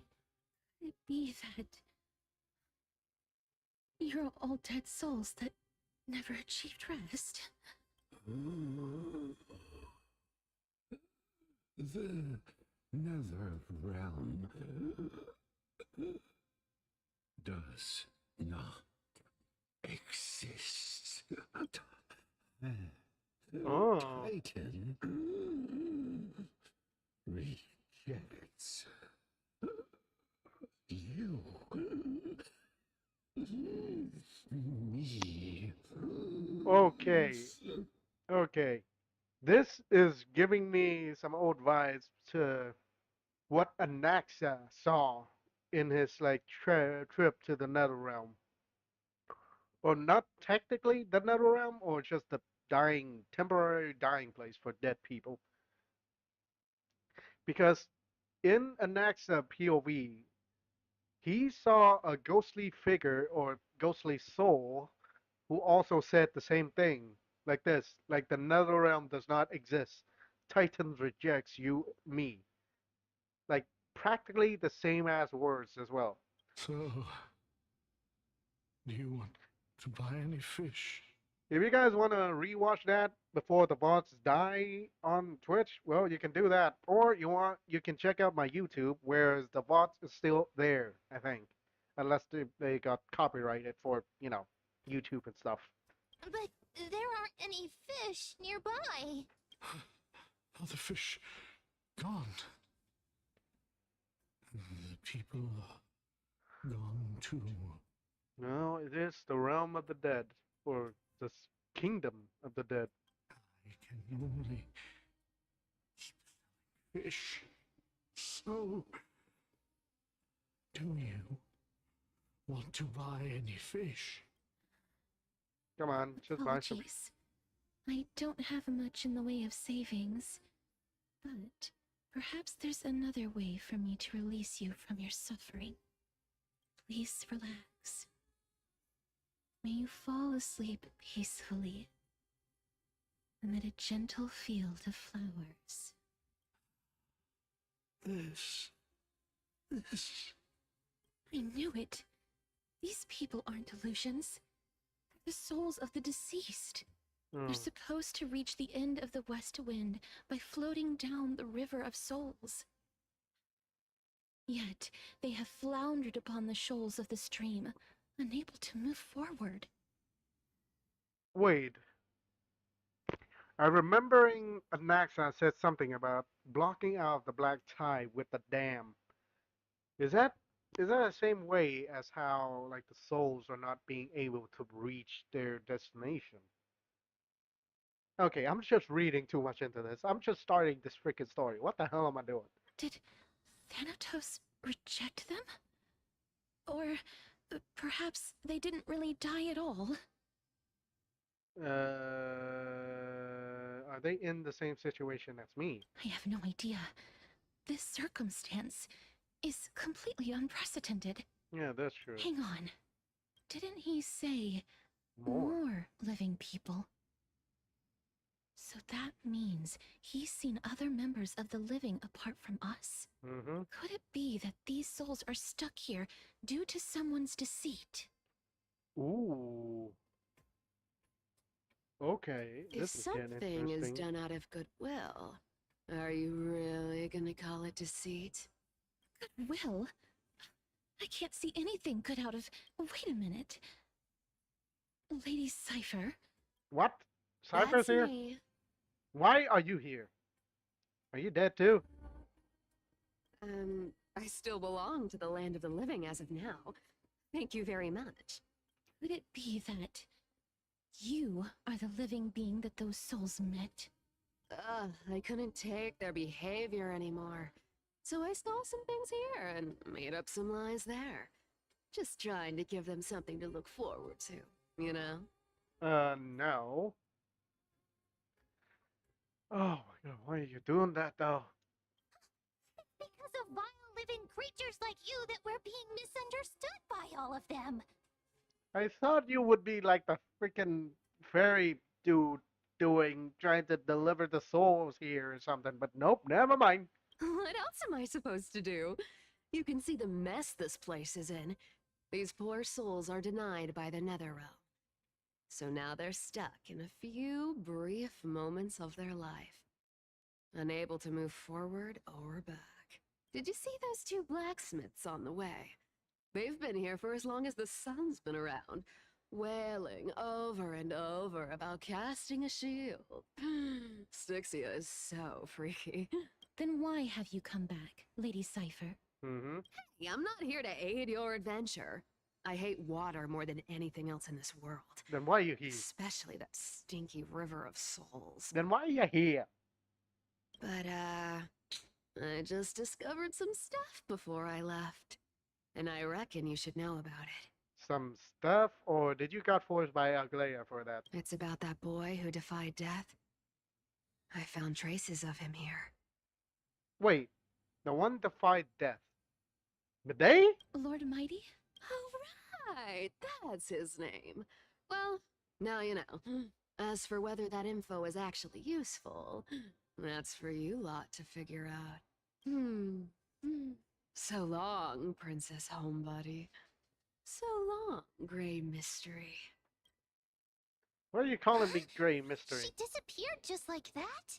I mean, she practically has the speed force with her, so of course she can just disappear. Lady Cypher has always been a free spirit. In any case, she has brought us some valuable information. Oh yeah, something like this would make me like rethink about the speedsters in DC Universe. I mean, practically with the speed, they can just steal everything at high speed. But I'm still glad there are still people like, doing good and all that. I'm surprised there's still no like anti-hero, like, the one still doing the stealing but yet still work with the good guys and all that. Is there somebody like that? Yeah, I don't think so. If Lord Mighty is also somewhere along the river shoals right now, then he will certainly become our signpost. After all, he's different from those wandering souls. He will find his way, even in the realm of the dead. Mm-hmm. Speaking of finding the way... Don't worry. It's time for me to shine. Orynyx's rune of recollection is nearby. Use prayers to return the river to before it got flooded. Oh, okay. Oof. Alright, let me read this. The moon phase. Has anyone ever looked upon the intertwining moon phase, trying to glimpse the future foretold by Orynyx? The twin moons are broken mirrors of the sun. Within them, we see only reflections of ourselves. Perhaps Aquila has already seen through the absurdity of it all. Oh, interesting. Neat. Over here! Give me a second. I saw a chest. Let me get the chest. Thank you. You want to make something with it. But what to make? Still glowing embers, a toppled anvil, but no blacksmith in sight. Legend has it, any warrior speak that smith something. I don't know. Can't read that fast. Pick up rune. What? Okay, interact with the rune base to obtain rune of recollection. With the rune in possession, the miracle orb illumination radius move with your character and reverse the surrounding spacetime. With the rune of recollection in possession, interact with the rune of the base to drop the rune, and the miracle action orb illumination radius will stop following your character. Spotlight effect. Orynyx's miracle has appeared. Oh. Amazing! It's like we're inside a giant bubble. Oh. Even the river got parted. Indeed. Too bad we can't be like Jesus and parted the seas. Was that Moses? I think that was Moses instead of Jesus. Jesus can walk on water instead of splitting the seas. I mean, he can still split the seas if he wishes Make to, sure you but keep it safe. I still want information to be correct. Oh, there's something here. Oh, time is not your friend. Ah, oh, dang it. Ah, well. Oh, hello. Let me have a little bit of yours. All right, let's see. 1, 2, 3, 4, 5.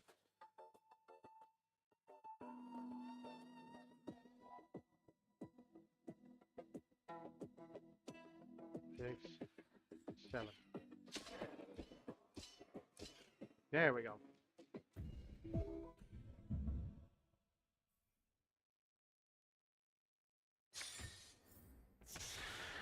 Oof. That animation is very nice. I still don't know about the golden remains works. Okay, is there a way for me to drop this thing?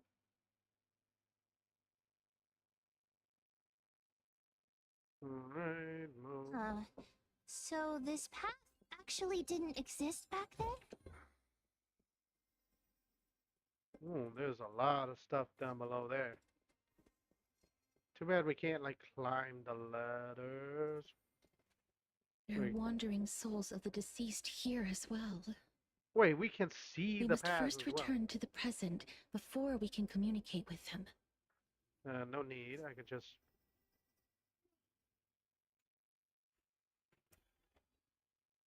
Okay. Oh, there's definitely a hand of Zacharias around here.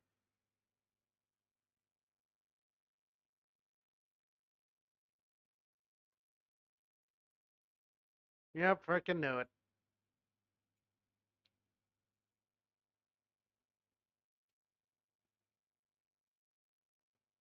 Oh, come on. Come on. Come on. Ah, don't fit. Ah. Fit here. Fit here. Fit here. Yes. Beautiful. Where are you running? Where are you running? Stand and face your fate. Your fate is to be punched. Why are you not punching? Ah, dang it. Dang you. Nice. Punch again. Is there any more bastards around here? I think there is. Oh. What is this? What is this? Self-contingent plan? What? What? Come on. Nice. Still got the bastards. Okay, got one of the whimsy coins. Uh, oh, there's one more. Just found that by accident.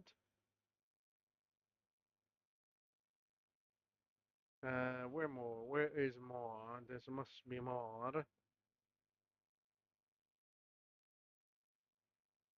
Hey, yo, is that a dragon tail? Okay, I just realized that. Is that a dragon tail? Are those dragon tails? Because those are actually kind of reminding me of the bones in, like, dragon bones in Skyrim. Oh yeah, that reminds me. Do you guys want to see me, like, do a playthrough on a modded Skyrim? Because I'm planning to return to Skyrim one day. Why are you here? Get out of here! But still, like I said, I am planning to mod Skyrim, so let me know if you guys want to see me play it on stream. I mean, with the most mods, I hope I can do it, because if I can't, too bad. Let me in! Let me in! Oh, hello. Come on. Come on. Nice. Oh, hello.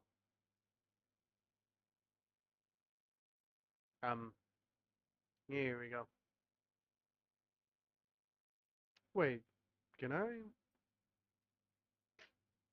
Nope. Self-criticism. Did I punch myself? Yes, I did. Alright, I'll disengage. Leave that thing there. Alright, Centurion, what do you have for me? By the looks of it, you must be the foreign warriors that the Queen had mentioned, right? Since the current campaign requires the utmost care, I wasn't able to make time to welcome all of you. Please, forgive me. Foreign warriors? A priestess, a warrior, and a divine beast. You look identical to the blessed saviors that the Queen described. Hmm. Oh, darn, no healers on this team. This is my pet, so I'm actually of the hunter class. A campaign? Who are you campaigning against? Nobody knows. As of now, of the scouts that went ahead, only one has managed to return. Oh. He says that the land ahead is a forbidden land that should not be approached, as it is the doorway between the netherworld and the mortal realm. As for the rest of the scouts, they've completely lost their souls and are decaying by the day. While there is still dissension within the city, the scholars agree that this calamity was so unprecedented that it needed to be given a new designation. An unprecedented calamity. Could it be death? Could it be death? It seems that you have indeed heard about this. Well, death is just one of the possibilities. It's too early to come to a definitive conclusion. A world that has never seen death. Looks like these people lived in the era Chrysia before the Calamity Titans descended upon the land. May I ask, where is the scout who managed to come back? Though he returned to Styxia, he only had enough left in him to last no more than half a day. However, it was his intel that convinced us to rally together. He said that he witnessed the demonic specter of an evil dragon at that treacherous land. The apparition opened its giant maw and devoured everything in sight, and thus brought Styxia that thing called death. Styxia. An evil dragon that brings death. Wait, so does that mean like the story that Anaxia or Policia told to Circes or Calypso before is actually real? Like an evil dragon, or basically just a dragon flying out there somewhere trying to destroy everything? I mean, we already know that there's a dragon roaming around with, Castris and all that, It all sounds rather familiar. Wait, wasn't this part of that fable?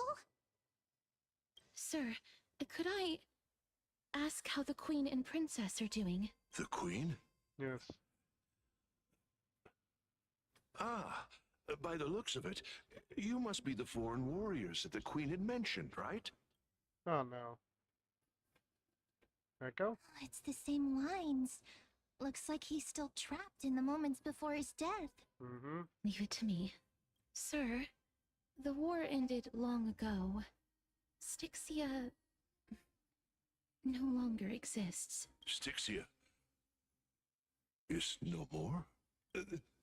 This cannot stand. Numbers, hurry up and go take your positions. Oh, looks like it's difficult for this gentleman to accept reality. Mm-hmm.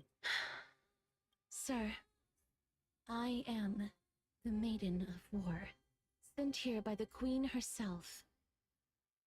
If you accept my blessing, then today's battle will be smooth sailing. Maiden of War? I've never heard of this. There's little time to waste. Please don't take too long. Don't worry. I'm typically unwilling to prolong such a moment.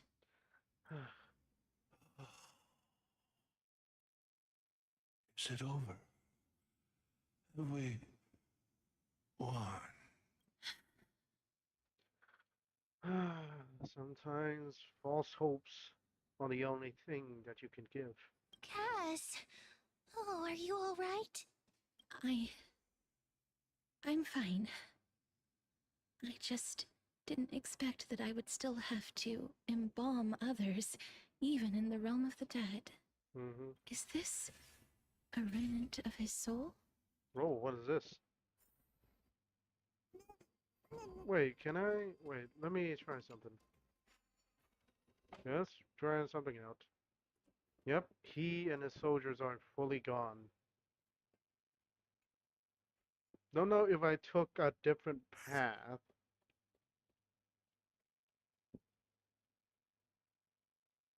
Ah, I should try that. I should try and take a different path.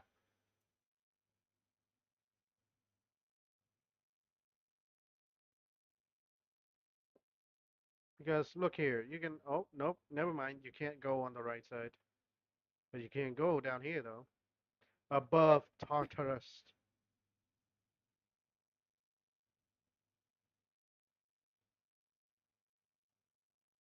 Oh, hello. Sure.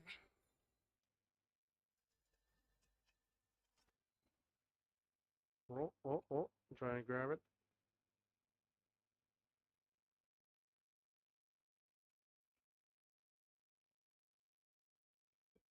Okay, where is this thing? Oh, here it is.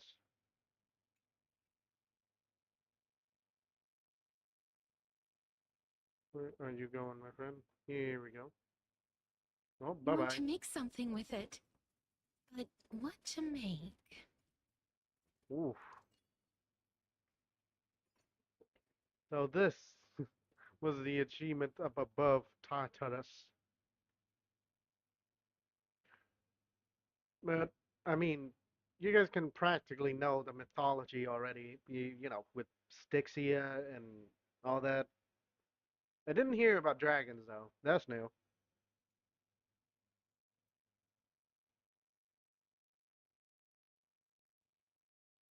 Nope, guess we can't go around. Too bad.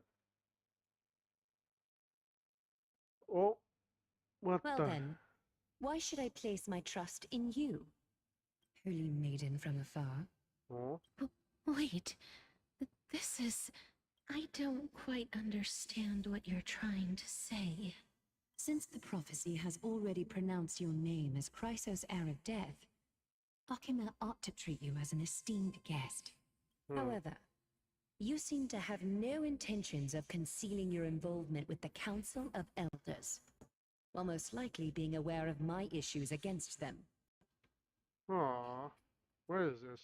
I cannot deny your claim. It was the council that offered this room to me, and they had only one request. They want the curse of death to be completely subjugated to your will. I was agreeable to that request. But why? I am unable to rid myself of this innate curse. However, from this day onward, I shall use it according to your will. I will never make any superfluous moves on my own. I see. So that is how they plan to control the Flame Chase journey. They have shifted the heavy responsibility of granting death over to me. If I ever become obsessed with executing people, they will then have ample reason to terminate the Chrysos heir's journey. And yet, you seem to... not mind. This is quite surprising to me. That's because the fate that we were born with is a burden far heavier than that of an individual's life. I've woven many unforeseen events into the tapestry of fate. This is but one instance. Tidy up your precious garments and come with me. Akima welcomes you, Castoris.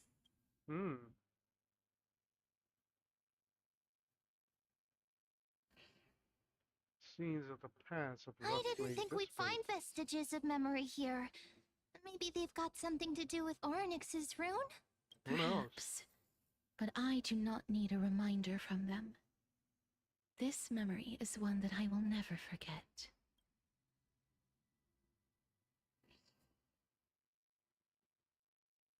I really want to repay her for that trust. Indeed. But why would this memory appear right now? Is this really Orynyx's power? Even I don't know. I'm the one who inherited Orynyx stuff. Even I don't know if this is actually good or not.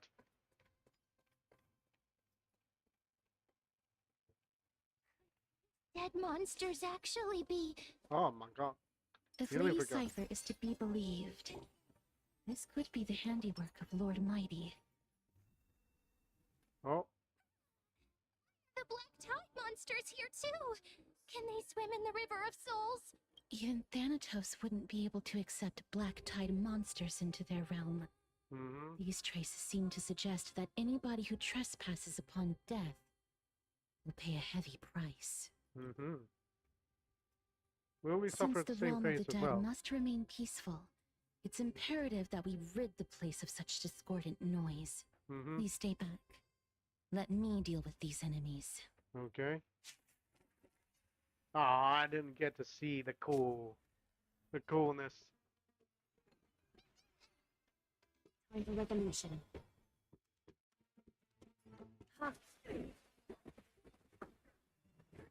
Ow. Ow.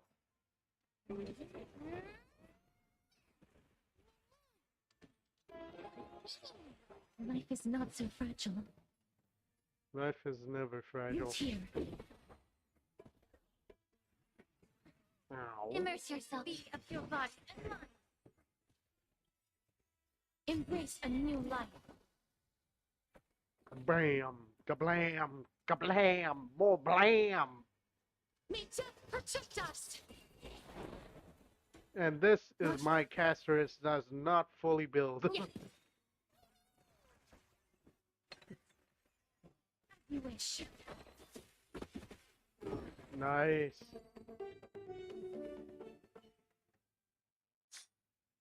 May wandering souls find the path ahead is blocked by the river of souls again. In that case, let's go back to the past. This miracle sure is handy. This is yet another aspect of a Titan's divine power.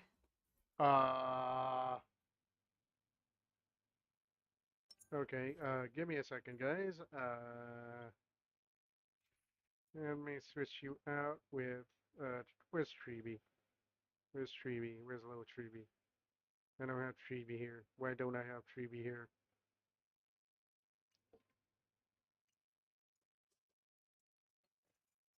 Incense ascends.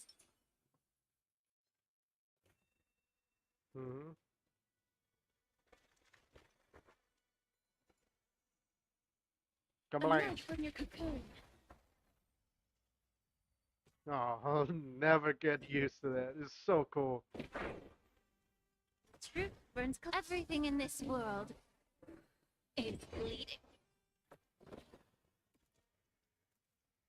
Kablam! May death protect us!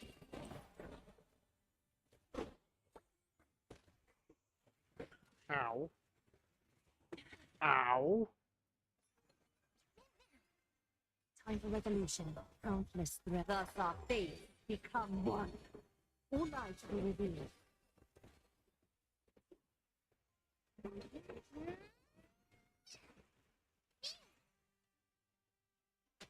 Yep. Please root here. Allow me to be of your body and mind. Ow. Ow.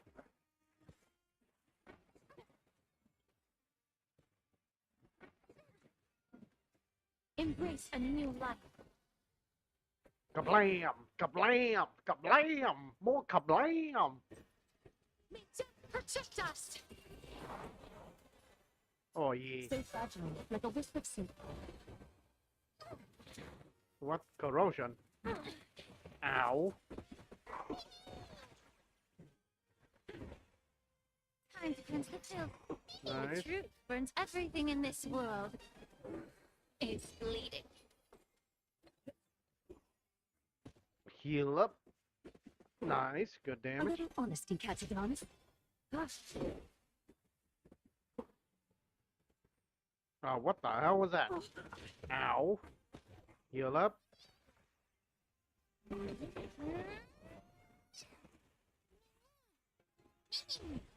As you wish. Embrace a new life. Kablam! Kablam! Kablam! Kablam! Kablam! May death protect us!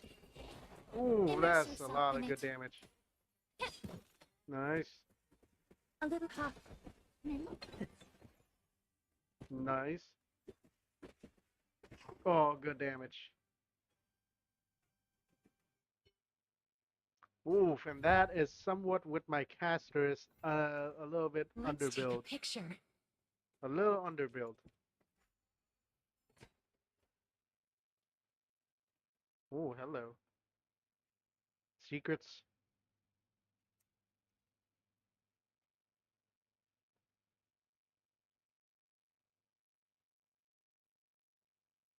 What the heck? Okay, I can ascend here. Let me try that. Oh my.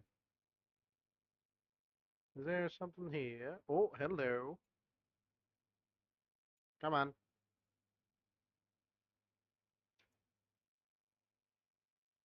Alright, I need to make a pickaxe. Here we go. That was easy.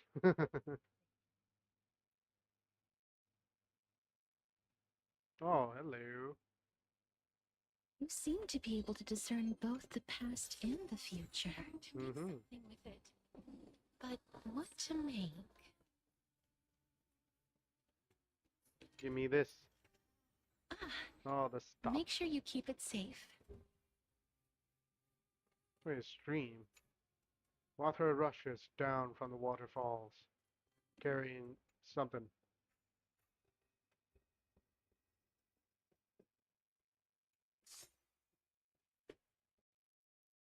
Oof, everything in the past looks so much better. Too bad we can't live in the past. I mean, come on. Living in the past, reliving in the past? Oh, that sounds way too much fun.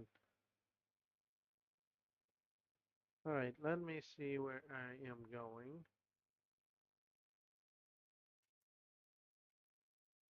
Oh, hello. And to be in the spotlight. Where is there? Oh, basic treasure. What?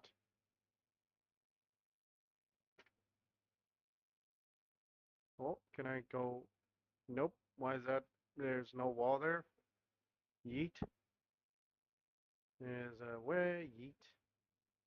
And there's... and just walk over here. Okay. Okay, first of all, let me do this. Why? Because there's something over here I want to get. Oof, god dang. Yeet, yeet, yeet, yeet, yeet, yeet, yeet, yeet. Oh, I'm dead.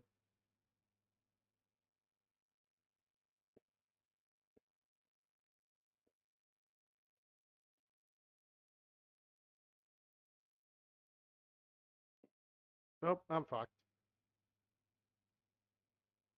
Yeet, yeet, yeet, yeet, yeet, yeet, yeet.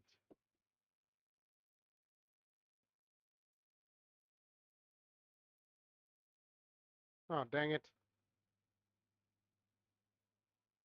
Alright, let me reset.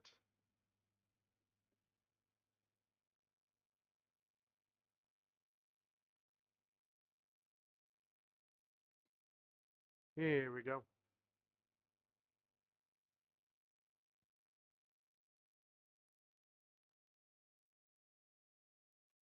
Nice. Give me the treasure. I want to make something with it. But what to make? Even I don't know, Cass. Even I don't know.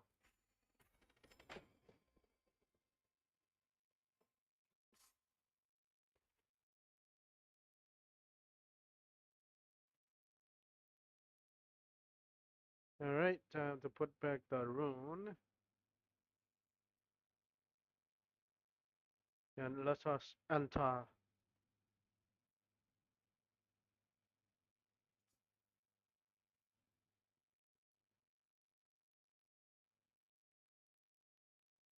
Oof. What's going on?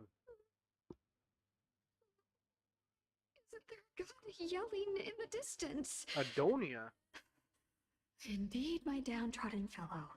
Your sorrow and joy are but means for me to amuse myself. What? you will at least derive some comfort. If all the tears that I shed were determined by some mightier being above, it's you people. Yep, even the Idonians are here.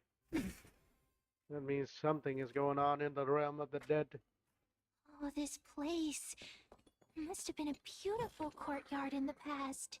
Mm-hmm. The withered garden. All flame will eventually die. All foul hours will wilt. In the withered garden, the traveler's step grows slower, each breath aging them in sorrow, as moonlight shift and shadows linger. Oof. Looking how big this was, I would believe this place would have been a beautiful garden.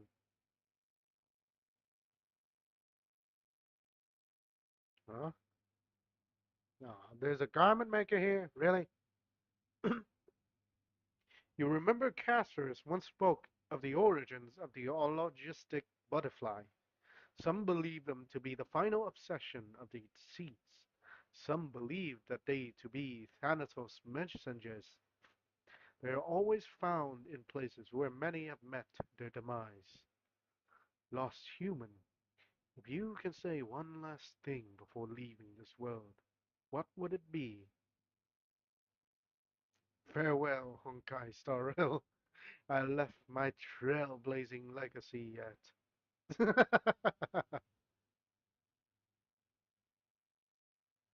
Why not? Farewell. I still recall the last words of some of the deceits, if you are curious. I'm interested in some last words, and I seem to know a lot about them. I don't understand them. I'm merely curious about them. A poet from Akama once said that the last words are words of wisdom, uttered with a lingering breath that deliver oneself gracefully to Thanatos' side. However, he himself discovered that at the moment before death, one's body and mind become unreliable as the candle burns out. In the end, his last word ended abruptly with, "If we met again." Most humans don't have an elaborate phrase to go with their demise, let alone exciting stories, insight into history, or affectionate farewells. The majorities are completely unprepared for death, hence the lack of proper last words. What the living imagine their dying words, perhaps, but in the end, they didn't get a chance to speak those words. Oof, those are some deep words. Very, very deep words. Please excuse me. I am but a scholar from a distant land who had the misfortune of falling into the River of Souls and turned into a member of the dead. This one seems to know that she's Oh. already dead. Oh, I was merely speculating. But it seems I was right. And Oh. you, I recognize you. You're the Holy Maiden of Death from Idonia, right? I'm sorry. I cannot bring you back to life. However, should you desire it, I can end your prolonged limbo. I'm well aware of that. Even if you were able to revive me, I would never choose that option. That's because I didn't fall into the River of Souls by accident. Instead, I leaped into it to seek my death. Wait, okay, wait. Let me.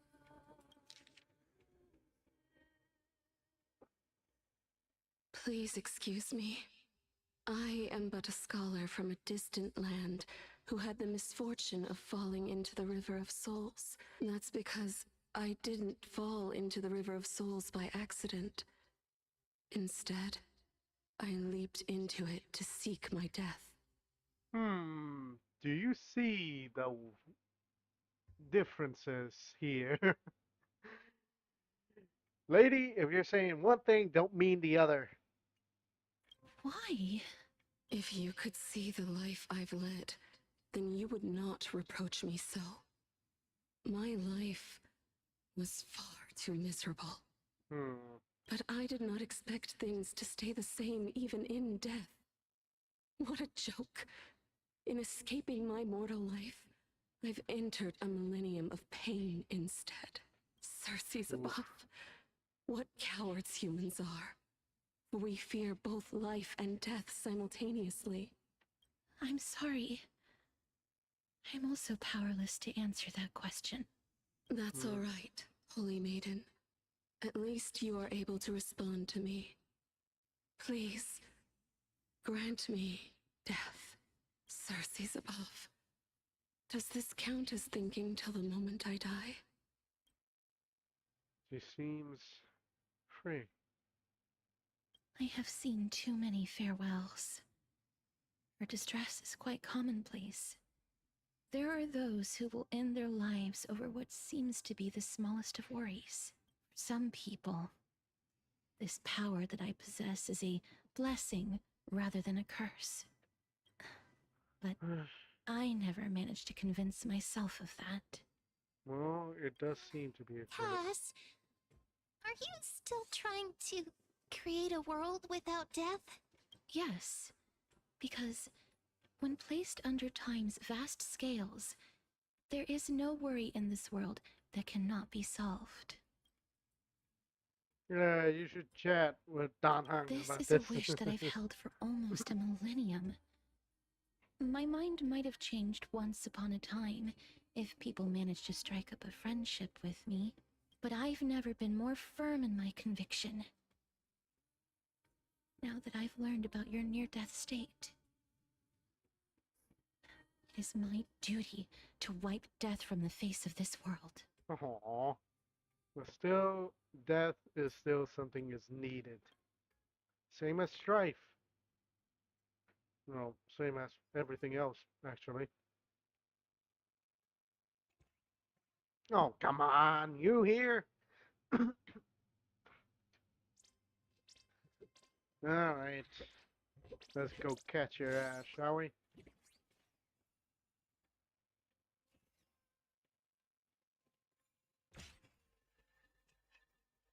Where are you going? Where are you going?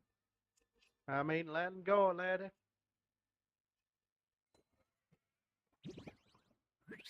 Yeah, man. You know what? My mind's going places it shouldn't. Care to take a guess? Because you are Bartholos. Brilliant. You're absolutely right. I'm just a helpless spirit thief with endless ambition, but so little power to achieve them. In that case, only a real fight can make me feel alive again. Well, it's been a while since I fight the guy anyways. Might as well try him out again.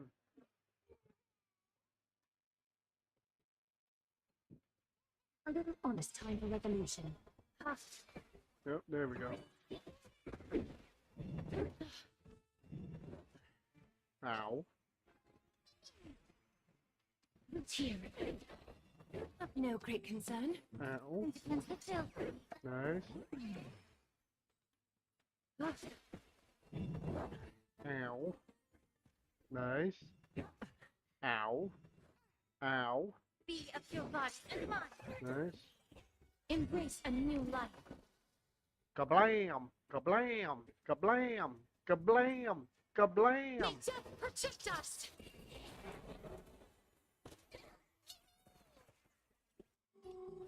Bye-bye. Life is not so far as you wish. That here I send. Time to cleanse the filth. Nice. Please cherish this here. Nice. Good damage. May wandering souls. Phew. There's something oddly satisfying about getting beat up when feeling empty inside. This used to be a magnificent city-state, right? but with just a turn of cosmic wheel, is all vanished in a moment. This is maddening. The netherrealm foul water everywhere, making it impossible for me to find real treasure here. So your true identity is... What do you mean, my true identity? I'm Bartholos. But for somebody who can inherit Orinex's power, who believe you is just a regular traveler or living dead. Ahem. What was it about ancestor Zagreus used to say? The world is a stack of reoccurring destiny. Truth is often less fair than trickery. Hmm. Would they really talk about cohesively like that? Maybe not. It's been so long. I can't even remember things clearly anymore. But you're different. I won't forget such fascinating name. All right. Take care of yourself there. Hey, buddy. I want to make something with it. But what to make? Oh, there's some stuff here. Oh, before I do, there's a ball here. Oh my god. Oh my god. All right, before I go on in, it's time for me to end the stream. I have been going on for quite a while. Oh, I have been going on for quite a while. And now I think it's time we save the rest for tomorrow. Because I do plan to stream early tomorrow, even if I could. Alright, all rewards claimed. Now it's time to send you guys off to somebody else. Alright, let me see who I can raid.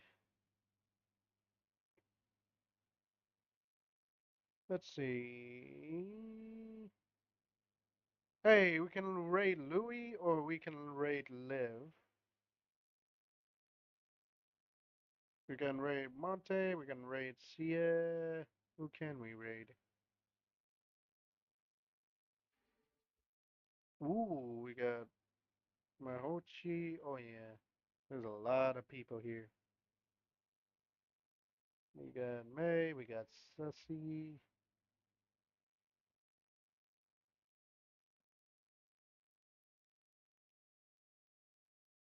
Who to raid? Who to raid?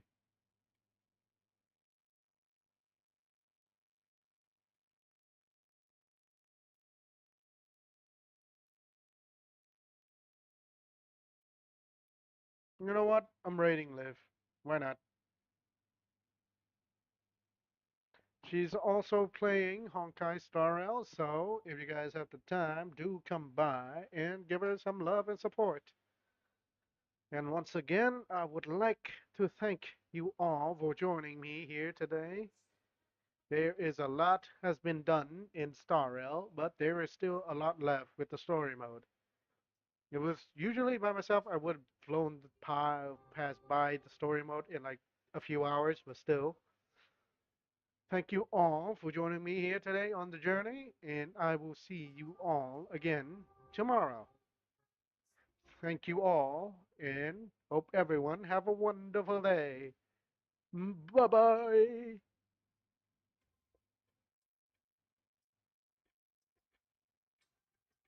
Yeet.